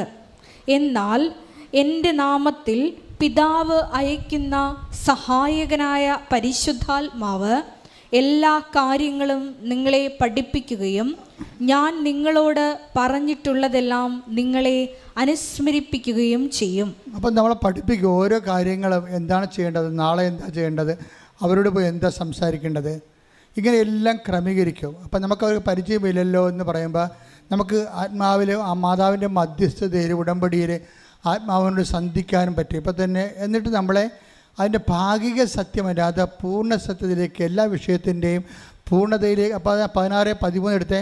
യോഹന്നാൻ 16:13. സത്യാത്മാവ് വരുമ്പോൾ നിങ്ങളെ സത്യത്തിൻ്റെ പൂർണ്ണതയിലേക്ക് നയിക്കും. അപ്പം ഇങ്ങനെ ഓരോരോ ദൗത്യങ്ങളെക്കുറിച്ച് പരിശുദ്ധാത്മാവിൽ എന്തെല്ലാം ദൗത്യങ്ങളുണ്ട് അതെല്ലാം ഈശോ പറഞ്ഞുകൊണ്ടേയിരിക്കും. തൻ്റെ ഡിപ്പാർച്ചർ സ്പീച്ചിലാണ് ഇതെല്ലാം വരുന്നത്. കർത്താവിൻ്റെ അവസാനത്തെ 6 മാസം ഇല്ലേ, ഈ ഭൂമിയിലുള്ള തൻ്റെ അവസാനത്തെ 6 മാസത്തിലാണ് ആത്മാവിനെക്കുറിച്ച് വല്ലാണ്ട് ഇങ്ങനെ സംസാരിച്ചുകൊണ്ടിരിക്കും. എപ്പോഴും മലമൂടി തന്നെയായിരിക്കും, പലപ്പോഴും പ്രാർത്ഥനയിലായിരിക്കും. പ്രാർത്ഥിച്ചു വരുമ്പോൾ സംസാരിക്കുന്നത് പരിശുദ്ധാത്മാവിനെക്കുറിച്ചായിരിക്കും. അപ്പോൾ take serious about the holy spirit. നിങ്ങളുടെ ഓരോ ഉടമ്പടി വാഗ്ദാനങ്ങൾ നിങ്ങൾ നിറവേറ്റുമ്പോഴും കർത്താവെ ഇത് സ്വീകരിച്ചുകൊണ്ട് എൻ്റെ ആത്മാവിൽ നിറക്കണമെന്ന് പ്രാർത്ഥിക്കണം. അതായത് ദൈവത്തിൻ്റെ ഭാഗത്തുനിന്ന് കുറേ പരിഹാരങ്ങൾ വരും. എന്താ മറിയത്തിൻ്റെ പ്രശ്നം എന്താ? മറിയത്തിന് രൂപമില്ല. ഇതെങ്ങനെയാണ് ഈ വിഷയം അവതരിപ്പിക്കുന്നത്? ഞാൻ പ്രഗ്നൻ്റ് ആണെന്ന് എങ്ങനെയാണ് അമ്മയോട് പറയണത്? ഇനി ഞാൻ തന്നെ പ്രഗ്നൻ്റ് ആണോ? ഈ മംഗളവാർത്തയിൽ എന്താ സംഭവിച്ചത്? അതുകൊണ്ടാണ് ഇവരെ നേരെ അമ്മയുടെ അനിയത്തിലേക്ക് ചർച്ചക്കാരിലേക്ക് വിടുന്നത്. അപ്പോൾ എലിസബത്തിൻ്റെ അടുത്ത് ചെല്ലുമ്പോൾ എലിസബത്ത് ആദ്യം തന്നെ മറിയത്തെ കാണുമ്പോൾ തന്നെ പരിശുദ്ധാത്മാവ് നിറയും. നിറയെ മാത്രമല്ല, പരിശുദ്ധാത്മാവ് എലിസബത്തിൻ്റെ ഗർഭശിശുവിനെ തുള്ളിച്ചടിക്കും. അപ്പോൾ പരിശുദ്ധാത്മാവ് എലിസബത്തിനോട് പറയും, വന്ന് നിൽക്കുന്നത് ആരാണെന്ന് നോക്കിക്കേ, നിൻ്റെ പഴയ മേരിക്കുട്ടിയൊന്നുമല്ല. എന്താണ്? He's the mother of God. Oh my God's mother, എൻ്റെ കർത്താവിൻ്റെ അമ്മയെന്ന് പറഞ്ഞ് എലിസബത്ത് മുട്ടേ നിൽക്കും. Hallelujah, hallelujah, hallelujah. യേശുവേ നന്ദി. അത് അപ്പം കർത്താവിൻ്റെ അമ്മയാണ് താനെന്ന് പരിശുദ്ധാത്മാവ് എലിസബത്തിലൂടെ പറയിപ്പിക്കുമ്പോൾ മറിയത്തിന് രൂപം ഉണ്ടാകും. രൂപവും ഭാവവും ഇല്ലാതെ പോയ ആളാണ്. ആത്മാവാണ് എല്ലാത്തിനും രൂപം ഉണ്ടാകുന്നത്. ഒരിക്കൽ ആത്മാവ് എലിസബത്തിലൂടെ എല്ലാ ആശങ്കകൾക്കും മറിയത്തിന് മറുപടി കൊടുക്കണം. കണ്ടില്ലേ എന്ത് രസമാണ്, എന്ത് മനോഹരമാണ്. അപ്പോഴാണ് അമ്മ ഒന്ന് ദീർഘനിശ്വാസം പറയും. അപ്പോഴാണ് ഒരു ആശ്വാസം വേണ്ടത് രൂപം കിട്ടിക്കഴിഞ്ഞപ്പോൾ. എന്താണ്? My soul magnifies the Lord, എൻ്റെ ആത്മാവ് എൻ്റെ കർത്താവിൽ ആനന്ദിക്കുന്നു എന്ന് പറഞ്ഞിട്ട് വയറേ പൊത്തും. എൻ്റെ ആത്മാവ് എൻ്റെ രക്ഷകനായ ദൈവത്തിൽ ആനന്ദം കൊള്ളുന്നു. എൻ്റെ കർത്താവിൻ്റെ അമ്മ എന്ന് ആരാ പറഞ്ഞത്? കത്തോലിക്ക സഭയെ അല്ല. അവിടെയല്ലേ തെറ്റിയത്? ആരാ പറഞ്ഞത്? എലിസബത്താണോ പറഞ്ഞത്? അല്ല. ആരാണ്? പരിശുദ്ധാത്മാവിനാൽ നിറഞ്ഞു പറഞ്ഞു. കൈയടിക്കട്ടെ. ഹല്ലേലൂയ, ഹല്ലേലൂയ, ഹല്ലേലൂയ. മഹത്വം, മഹത്വം, ആരാധന, ആരാധന. ഹല്ലേലൂയ, ഹല്ലേലൂയ. പരിശുദ്ധ പരമ ദിവ്യകാരുണ്യത്തിന് എന്നേരവും ആരാധനയും സ്തുതിയും പുകഴ്ചയും ഉണ്ടായിരിക്കട്ടെ. പരിശുദ്ധ പരമ ദിവ്യകാരുണ്യത്തിന് എന്നേരവും ആരാധനയും സ്തുതിയും പുകഴ്ചയും ഉണ്ടായിരിക്കട്ടെ. അപ്പോൾ നിങ്ങൾക്ക് ഇതിനെക്കുറിച്ച് ഒരു ധാരണ ഉണ്ടാകണം. എന്തുകൊണ്ടാണ് ജപമാല ചിലർക്ക് ആക്സസറി ആയിരിക്കണത്? അവയവമല്ല, ആക്സസറി ആയിരിക്കണത്. കാര്യം മാതാവ് നിങ്ങൾക്ക് ആക്സസറി ആയതുകൊണ്ടാണ്. Additional fittings. ആക്സസറി എന്ന് പറയുന്നത് എന്താണ്? കാറിൻ്റെ ആക്സസറി എന്താണ്? ആ വീലെ വെച്ചിട്ട് വീലിനകത്തൊരു കാറിൻ്റെ വീല് നമുക്ക് കിട്ടും, അല്ലേ? കമ്പനിയിൽ നിന്ന് കിട്ടും. പിന്നെ അതിൻ്റെ ആ വീലിൻ്റെ അവിടെ വെച്ചിട്ട് വീൽ ഗാർഡില്ലേ, വീൽ ഗാർഡ് വെള്ളി നിറത്തി തിളങ്ങുന്ന സാധനം, അത് വിളക്ക് പിടിക്കുന്നതാണ്. അതിന് ആക്സസറി എന്ന് പറയുന്നത് അഡീഷണൽ ഫിറ്റിങ്സ്. മാതാവ് അഡീഷണൽ ഫിറ്റിങ്സ് ആയതുകൊണ്ടാണ് നിങ്ങൾക്ക് ജപമാലയും അഡീഷണൽ ഫിറ്റിങ്സ് ആയിരിക്കണത്. മാതാവ് അവയവത്തിൻ്റെ ഭാഗമാണെങ്കിൽ നിങ്ങൾക്ക് ജപമാലയും അവയവമാണ്. ആധ്യാത്മികമായ വേദശാസ്ത്രങ്ങളിലെ മാതാവ് അവയവത്തിൻ്റെ ഭാഗമാണ്. My God's mother. അത് എലിസബത്ത് പറഞ്ഞതല്ല. പിന്നെ ആരാ പറഞ്ഞത്? പുത്രൻ തമ്പുരാൻ, പിതാവായ ദൈവത്തിൻ്റെ മകനായിരിക്കുന്ന പുത്രൻ തമ്പുരാൻ, പിതാവിൽ നിന്നും പുത്രനും പുറപ്പെടുന്ന പരിശുദ്ധാത്മാവ് പറഞ്ഞ ത്രിക ദൈവത്തിൻ്റെ മൂന്നാമത്തെ ആളായ പരിശുദ്ധാത്മാവാണ് പറഞ്ഞത് ഹീസ് ഗോഡ്സ് മദർ. കൈയടിക്കട്ടെ, ശ്രുതിക്കട്ടെ. ഹല്ലേലൂയ, ഹല്ലേലൂയ, ഹല്ലേലൂയ, ഹല്ലേലൂയ. മഹത്വം, മഹത്വം, ആരാധന, ആരാധന. ഹല്ലേലൂയ, ഹല്ലേലൂയ, ഹല്ലേലൂയ, ഹല്ലേലൂയ, ഹല്ലേലൂയ, ഹല്ലേലൂയ. പരിശുദ്ധ പരമ ദിവ്യകാരുണ്യത്തിന് എന്നേരവും ആരാധനയും സ്തുതിയും പുകഴ്ചയും ഉണ്ടായിരിക്കട്ടെ. പരിശുദ്ധ പരമ ദിവ്യകാരുണ്യത്തിന് എന്നേരവും ആരാധനയും സ്തുതിയും പുകഴ്ചയും പരിശുദ്ധ പരമ ദിവ്യകാരുണ്യത്തിന് എന്നേരവും ആരാധനയും സ്തുതിയും പുകഴ്ചയും ഉണ്ടായിരിക്കട്ടെ. അപ്പൊ ഈ അമ്മയാണ് ആദ്യമായിട്ട് തന്നെ പുതിയ നിയമം ആരംഭിക്കേണ്ട. രൂപമില്ലാത്ത മനുഷ്യര്, ജീവിതത്തെക്കുറിച്ച് എന്ത് ചെയ്യണമെന്നൊരു എത്തും പിടിയില്ലാത്ത മനുഷ്യരെ, തൻ്റെ ജീവിത പ്രശ്നങ്ങളോട് എന്ത് പരിഹാരം ചെയ്യുമെന്ന് അറിയാൻ പാടില്ലാത്ത ആ വരാൻ പോകുന്ന പ്രശ്നത്തെ പോലും യോഹന്നാൻ 16:14 അവൻ സ്വമേധയാ ആയിരിക്കില്ല സംസാരിക്കുന്നത്, അവൻ സ്വമേധയ ആയിരിക്കില്ല സംസാരിക്കുന്നത്, അവൻ കേൾക്കുന്നത് മാത്രം സംസാരിക്കും, അവൻ കേൾക്കുന്ന മാത്രം സംസാരിക്കും, വരാനിരിക്കുന്ന കാര്യങ്ങൾ അവൻ നിങ്ങളെ അറിയിക്കും. ഇപ്പൊ ഒരു മിനിമം പരിശുദ്ധാത്മാവ് നമ്മളിലുണ്ടെങ്കിൽ നമുക്ക് വരാൻ പോകുന്നൊരു ദുരിതങ്ങളെ ഈ 16:14 അനുസരിച്ചുകൊണ്ട് അവൻ നമ്മളെ അറിയിക്കും. അത് വല്ലാത്ത ഒരു അനുഗ്രഹമാണ് ശരിക്കും പറഞ്ഞാൽ. കഴിഞ്ഞ ദിവസങ്ങളിലൊരു സാക്ഷ്യം ഉണ്ടായി. ഉടമ്പടി എടുത്തൊരു ഡ്രൈവർ ഉണ്ടായിരുന്നു. അയാളിൽ പരിശുദ്ധാത്മാവ് ഉണ്ടായിരുന്നു ഞാൻ പറയും. ഒരിക്കൽ ഒരു ഡോക്ടറിനെ കണ്ടപ്പോൾ അദ്ദേഹം പറഞ്ഞു, ഇപ്പോൾ മാതാവിനെ കണ്ടുമുട്ടാൻ വേണ്ടി പുതിയൊരു പദ്ധതി തുടങ്ങിയിട്ടുണ്ട്. അതിൻ്റെ പേരാണ് ആലപ്പുഴ കലവൂർ കൃപാസനത്തിലുള്ള ഉടമ്പടി. അപ്പോൾ ഡോക്ടർ ശാന്ത ജോർജ് ഇത് കേട്ടിട്ട്, അവർ ഗൈനക്കോളജിസ്റ്റാണ്, റിട്ടയറാണ്. അവരുടെ ഭർത്താവും പീഡിയാട്രിസ്റ്റാണ്, ഡോക്ടർ ജോർജ്. അപ്പോൾ അവർ കേട്ടതിന് ശേഷം ഈ ഡ്രൈവർ പറഞ്ഞു, അപ്പോൾ ഡ്രൈവർ പറഞ്ഞു കൊടുത്തിരിക്കുന്നത് മാതാവിനെ കൂടെ കൂട്ടാൻ കഴിയുമെന്നാണ് പറഞ്ഞത്. അർത്ഥസംഖ്യക്കിടയില്ലാതെ ഈ ഡ്രൈവർ ഡോക്ടറിനോട് പറയുകയാണ്, ഇപ്പോൾ മാതാവിനെ കൂടെ കൂട്ടാനൊരു പുതിയ പദ്ധതി തുടങ്ങിയിട്ടുണ്ട് സഭയിൽ. എന്താണത്? അത് ഉടമ്പടിയാണ്. അപ്പോഴീ ഡോക്ടറിന് ഭയങ്കര സന്തോഷം. കാര്യം ജീവിതകാലം മുഴുവനും മാതാവിൻ്റെ ഒരു ഭക്തിയായിട്ട് ജീവിച്ച ഒരാളാണ് ഡോക്ടർ. അപ്പോൾ മാതാവിനെ കൂടെ കൂടുന്ന കാര്യം ഇന്നുവരെ കേട്ടിട്ടില്ല. അപ്പോൾ ഈ ഡ്രൈവറിനെ കുറിച്ച് അദ്ദേഹത്തിന് അറിയാവുന്ന കാരണം ഇവൻ സാധാരണ സത്യങ്ങളും കാര്യങ്ങളൊക്കെ പറയുന്ന ആളാണ്. അപ്പോൾ അവനത് പറഞ്ഞപ്പോൾ എന്നാൽ നമുക്ക് പോയി ഉടമ്പടി എടുക്കാമെന്ന് പറഞ്ഞ്. അപ്പോഴെന്താ ഈ ഡോക്ടറും ദൈവത്തെ പ്രതീക്ഷിച്ചിരിക്കുന്ന ആളാണ്, ഡ്രൈവറും ദൈവത്തിൻ്റെ കൃപ. ഇതാണ് പരിശുദ്ധാത്മാവിൻ്റെ ഒരു വാട്ടർ ലെവലെന്ന് പറയണത്. വാട്ടർ ലെവൽ നമ്മൾ വെക്കത്തില്ലേ? അപ്പോൾ വാട്ടർ ലെവലെന്ന് പറയണത് ഈ വാട്ടർ ലെവലിങ് കറക്റ്റാണെങ്കിൽ മാത്രമല്ല നമുക്ക് വീടൊക്കെ ചരിയാതെ വെക്കാൻ പറ്റത്തുള്ളൂ. ഈ വാട്ടർ ലെവൽ എന്ന് പറയുന്നത് ദൈവത്തെ അന്വേഷിച്ചു കൊണ്ടിരുന്നവരോടെല്ലാം. Take the bed of God. ലൂക്ക 2:38. അവൾ അപ്പോൾ തന്നെ മുമ്പോട്ട് വന്ന് ദൈവത്തെ സ്തുതിക്കുകയും ജെറുസലേമിൽ രക്ഷ പ്രതീക്ഷിച്ചുകൊണ്ടിരുന്ന എല്ലാവരോടും ശിശുവിനെ കുറിച്ച് സംസാരിക്കുകയും ചെയ്തു. അതാണ് വാട്ടർ ലെവൽ എന്ന് ഞാൻ പറഞ്ഞത്. ഈ ഡ്രൈവറിനൊരു വാട്ടർ ലെവലുണ്ട്, ഡോക്ടർ ശാന്ത ജോർജിനൊരു വാട്ടർ ലെവലുണ്ട്. എന്താണ്? ഇവർ രണ്ടുപേരും ദൈവത്തെ അന്വേഷിക്കുന്നവരാണ്. അപ്പോൾ കർത്താവിനെ മാതാവിനെ കൂടെ കൂട്ടാമെന്ന് കേട്ടപ്പോൾ ഡോക്ടറിന് സന്തോഷമായി. ഡോക്ടർ ജോർജിനെ വിളിച്ചുകൊണ്ട് ഇവിടെ വന്ന് ഉടമ്പടി എടുത്തപ്പോൾ അവർ പറഞ്ഞ ഇതാണ്: എനിക്ക് പ്രത്യേകിച്ച് കാര്യങ്ങളൊന്നുമില്ല, ഞങ്ങൾ വെൽ സെറ്റിൽഡ് ഫാമിലിയാണ് എന്ന് വെച്ച് കഴിഞ്ഞാൽ ചില ആൾക്കാർ വെൽ സെറ്റിൽഡ് ഫാമിലി ആയി കഴിയുമ്പോൾ പിന്നെ പ്രത്യേകിച്ച് കാര്യങ്ങളൊന്നും ഉണ്ടാകത്തില്ല. ഇവർ ആ ഉദ്ദേശത്തിലല്ല പറയണത്. എനിക്ക് പ്രത്യേകിച്ച് ഭൗതികമായ ഒരു നേട്ടത്തിന് ആവശ്യം. എൻ്റെ 2 മക്കളും ഡോക്ടർമാരാണ്, 2 പേർക്കും ജോലിയുണ്ട്. ഒരാൾ ആലപ്പുഴയാണ് വർക്ക് ചെയ്യണത്. ഞങ്ങൾ 2 റിട്ടയർഡ്, ഞങ്ങൾക്ക് പെൻഷനുണ്ട്. ഞങ്ങൾക്ക് ആർക്കും ഒരു പ്രശ്നവുമില്ല, ആവശ്യത്തിന് ആരോഗ്യമുണ്ട്. പക്ഷേ മാതാവിനെ കൂടെ കൂട്ടാമെന്ന് പറഞ്ഞപ്പോൾ എനിക്കതിൽ കുറവായിട്ട് തോന്നി. കാരണം ഇത്രയും നാൾ ഇങ്ങനെ എല്ലാം ദൈവം എന്നെ അനുഗ്രഹിച്ചിട്ടും ഇപ്പോഴും എനിക്കൊരു കുറവുണ്ടല്ലോ. എന്താണ്? മാതാവിനെ കൂടെ കൂട്ടാത്ത കുറവ്. അതാണ് സംഭവം. അപ്പോൾ അത് കേട്ടപ്പോൾ തന്നെ അവർ തിരിച്ചു വന്ന് ഉടമ്പടി എടുത്തിട്ട് അവർ ഒന്നേ പറഞ്ഞുള്ളൂ: അമ്മയെ കൂടെ വരണമേ. അത്രയേ ഉള്ളൂ, വേറെ ഒന്നും പറഞ്ഞില്ല. അമ്മയെ കൂടെ വരണമേ. അത് സത്യസന്ധമാകുന്ന കാരണം പിന്നെ എന്താ സംഭവിക്കണത്? അതായത് പരിശുദ്ധാത്മാവ് ഉണ്ടെങ്കിൽ നമ്മൾക്കറിയാമല്ലോ, 16-14 എന്താ പറയണത്? വരാനിരിക്കുന്ന കാര്യങ്ങൾ അവൻ നിന്നോട് പറയും. അമ്മ എന്തിനാണ് ഇവിടെ കൂടെ പോയത്? പിറ്റേ ദിവസം ഭർത്താവിന് ഹാർട്ട് അറ്റാക്കായി.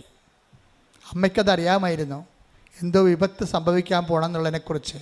അമ്മ കൃപാസനത്തിൽ വന്ന് അതല്ലേ പറഞ്ഞത്, ദുരന്തം ഉണ്ടാകാൻ പോണ്, പ്രാർത്ഥിക്കണം, വരാനിരിക്കുന്ന കാര്യങ്ങൾ. അപ്പോൾ നമ്മുടെ ജീവിതത്തിൽ ദുരന്തം ഉണ്ടാകാൻ പോകണമെങ്കിൽ നമ്മൾ മുൻകൂർ ജാമ്യം എടുക്കാൻ വേണ്ടി അമ്മ നേരിട്ടെടുത്തതാണ് ഉടമ്പടി. കൈയടിക്കട്ടെ.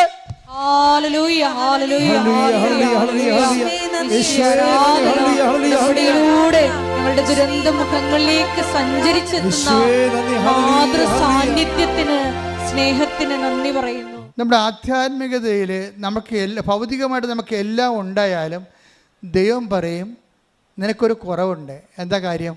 വരാൻ പോകുന്ന ദുരിതങ്ങളെ കണ്ടുപിടിക്കാനുള്ള കാര്യം നിനക്ക് ഇല്ല. അതിനെന്ത് ചെയ്യണം? ഞാൻ നിൻ്റെ കൂടെ ഉണ്ടാവണം. അതാണ് വിഷയം. അപ്പോൾ ഈ കുടുംബത്തിന് വലിയൊരു വിപത്തുണ്ടാകാൻ പോകണമെന്ന് കണ്ടപ്പോൾ തന്നെ ഈ ഡ്രൈവറിലൂടെ, പിന്നെ ആ ഡ്രൈവറാണ് അതിന് ഉപയോഗപ്പെട്ടത്. ഡ്രൈവറിലൂടെ പറഞ്ഞു, എന്നോട് നീ വന്ന് അവരോടൊന്ന് ഉടമ്പെടുക്കാൻ പറയാം, എനിക്കവിടെ ഭവനത്തിൽ ചെല്ലണം, അവരെ ഈ വിഷയത്തിൽ നിന്ന് അവരെ സംരക്ഷിക്കണം. അപ്പോൾ ദൈവം എന്ത് കരുതലാണെന്ന് നോക്കി. ഇതോടുകൂടി ഈ ഡോക്ടറിൻ്റെ അതായത് 3 ഞരമ്പുകളാണ് ഡാമേജ് ആയിരിക്കുന്നത്. പൈസണ്ടേ, ഹൃദയത്തിൻ്റെ 3 ഞരമ്പുകൾ ഡാമേജായി. ഇത് അറ്റാക്ക് കഴിഞ്ഞ് കൊണ്ടുപോയി ഓപ്പറേഷൻ വേണമെന്ന് പറയുമ്പോൾ ആരും ഓപ്പറേഷൻ ചെയ്യാൻ തയ്യാറല്ല. ആരും. എന്താ കാര്യം? ഓപ്പറേഷൻ ചെയ്താൽ വേറെ ഞരമ്പ് 3 അവിടെ വെച്ച് കൊടുക്കാൻ ഈ ശരീരം ഈ ഏജിൽ താങ്ങത്തില്ല. ഈ ഏജിൽ താങ്ങത്തില്ല. അപ്പോൾ ഡോക്ടറായത് കാരണം അദ്ദേഹത്തിനും അതറിയാം. മകനും ഡോക്ടറാണ്.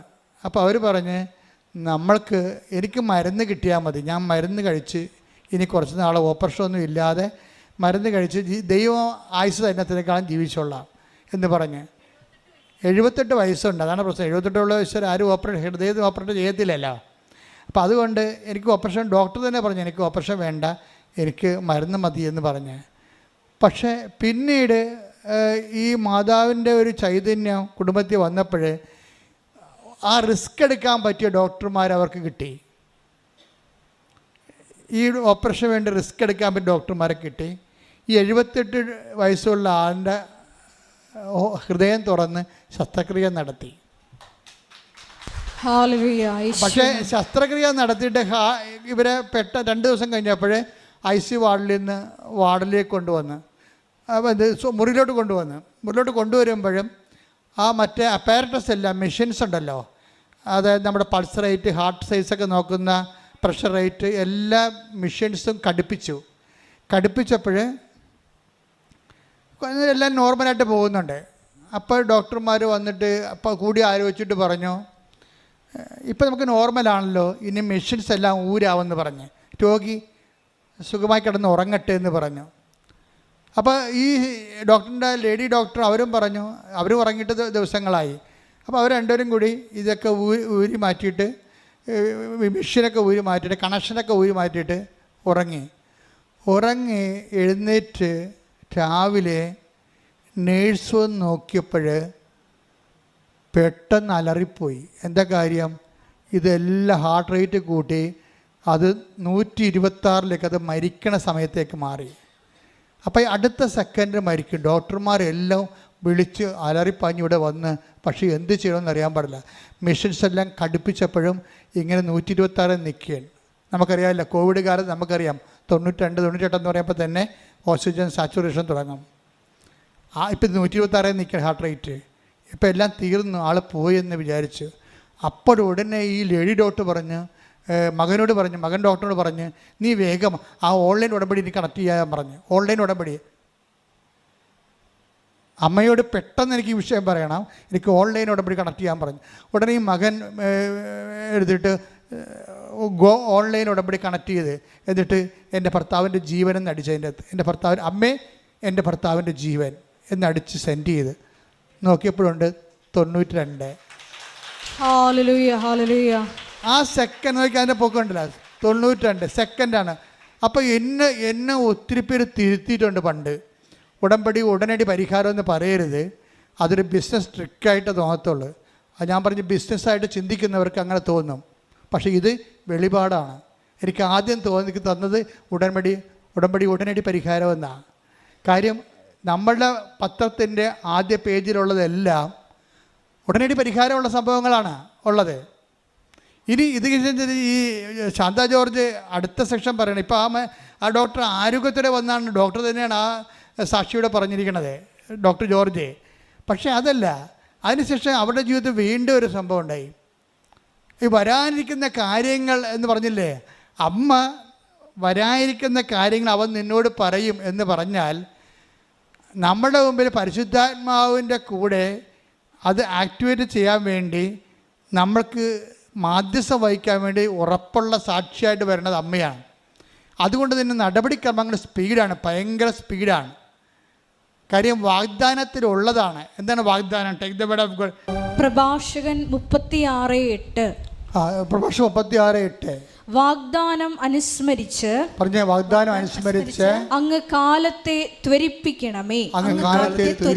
അങ്ങയുടെ കരുത്തേറിയ പ്രവർത്തനങ്ങളെ ജനം പ്രകീർത്തിക്കട്ടെ. അപ്പോൾ വാഗ്ദാനമാണ് കാലത്തെ ടൈം ഷോർട്ട് ചെയ്യുക എന്നുള്ളത്. ഓൺലൈൻ ഉടമ്പടി എടുത്ത് സ്വിച്ച് ഓൺ ചെയ്ത് കഴിഞ്ഞപ്പോൾ തന്നെ ആ സെക്കൻഡിൽ തന്നെ അവിടെ 126 ഹാർട്ട് റേറ്റ് നോർമലിലേക്ക് വരും. അത് വാഗ്ദാനം അനുസരിച്ചുകൊണ്ട് അങ്ങ് കാലത്തെ ത്വരിപ്പിക്കണമേ, ടൈം ഷോർട്ട് ചെയ്യണമേ എന്നാണ്. അല്ല പിറ്റേ ദിവസമല്ല നോർമലാകണത്, പിറ്റേ ദിവസമല്ല, ആ സെക്കൻഡിൽ തന്നെയാണ്. ശ്രദ്ധിക്കട്ടെ. ഹല്ലേലൂയ, ഹല്ലേലൂയ, ഹല്ലേലൂയ, ഹല്ലേലൂയ.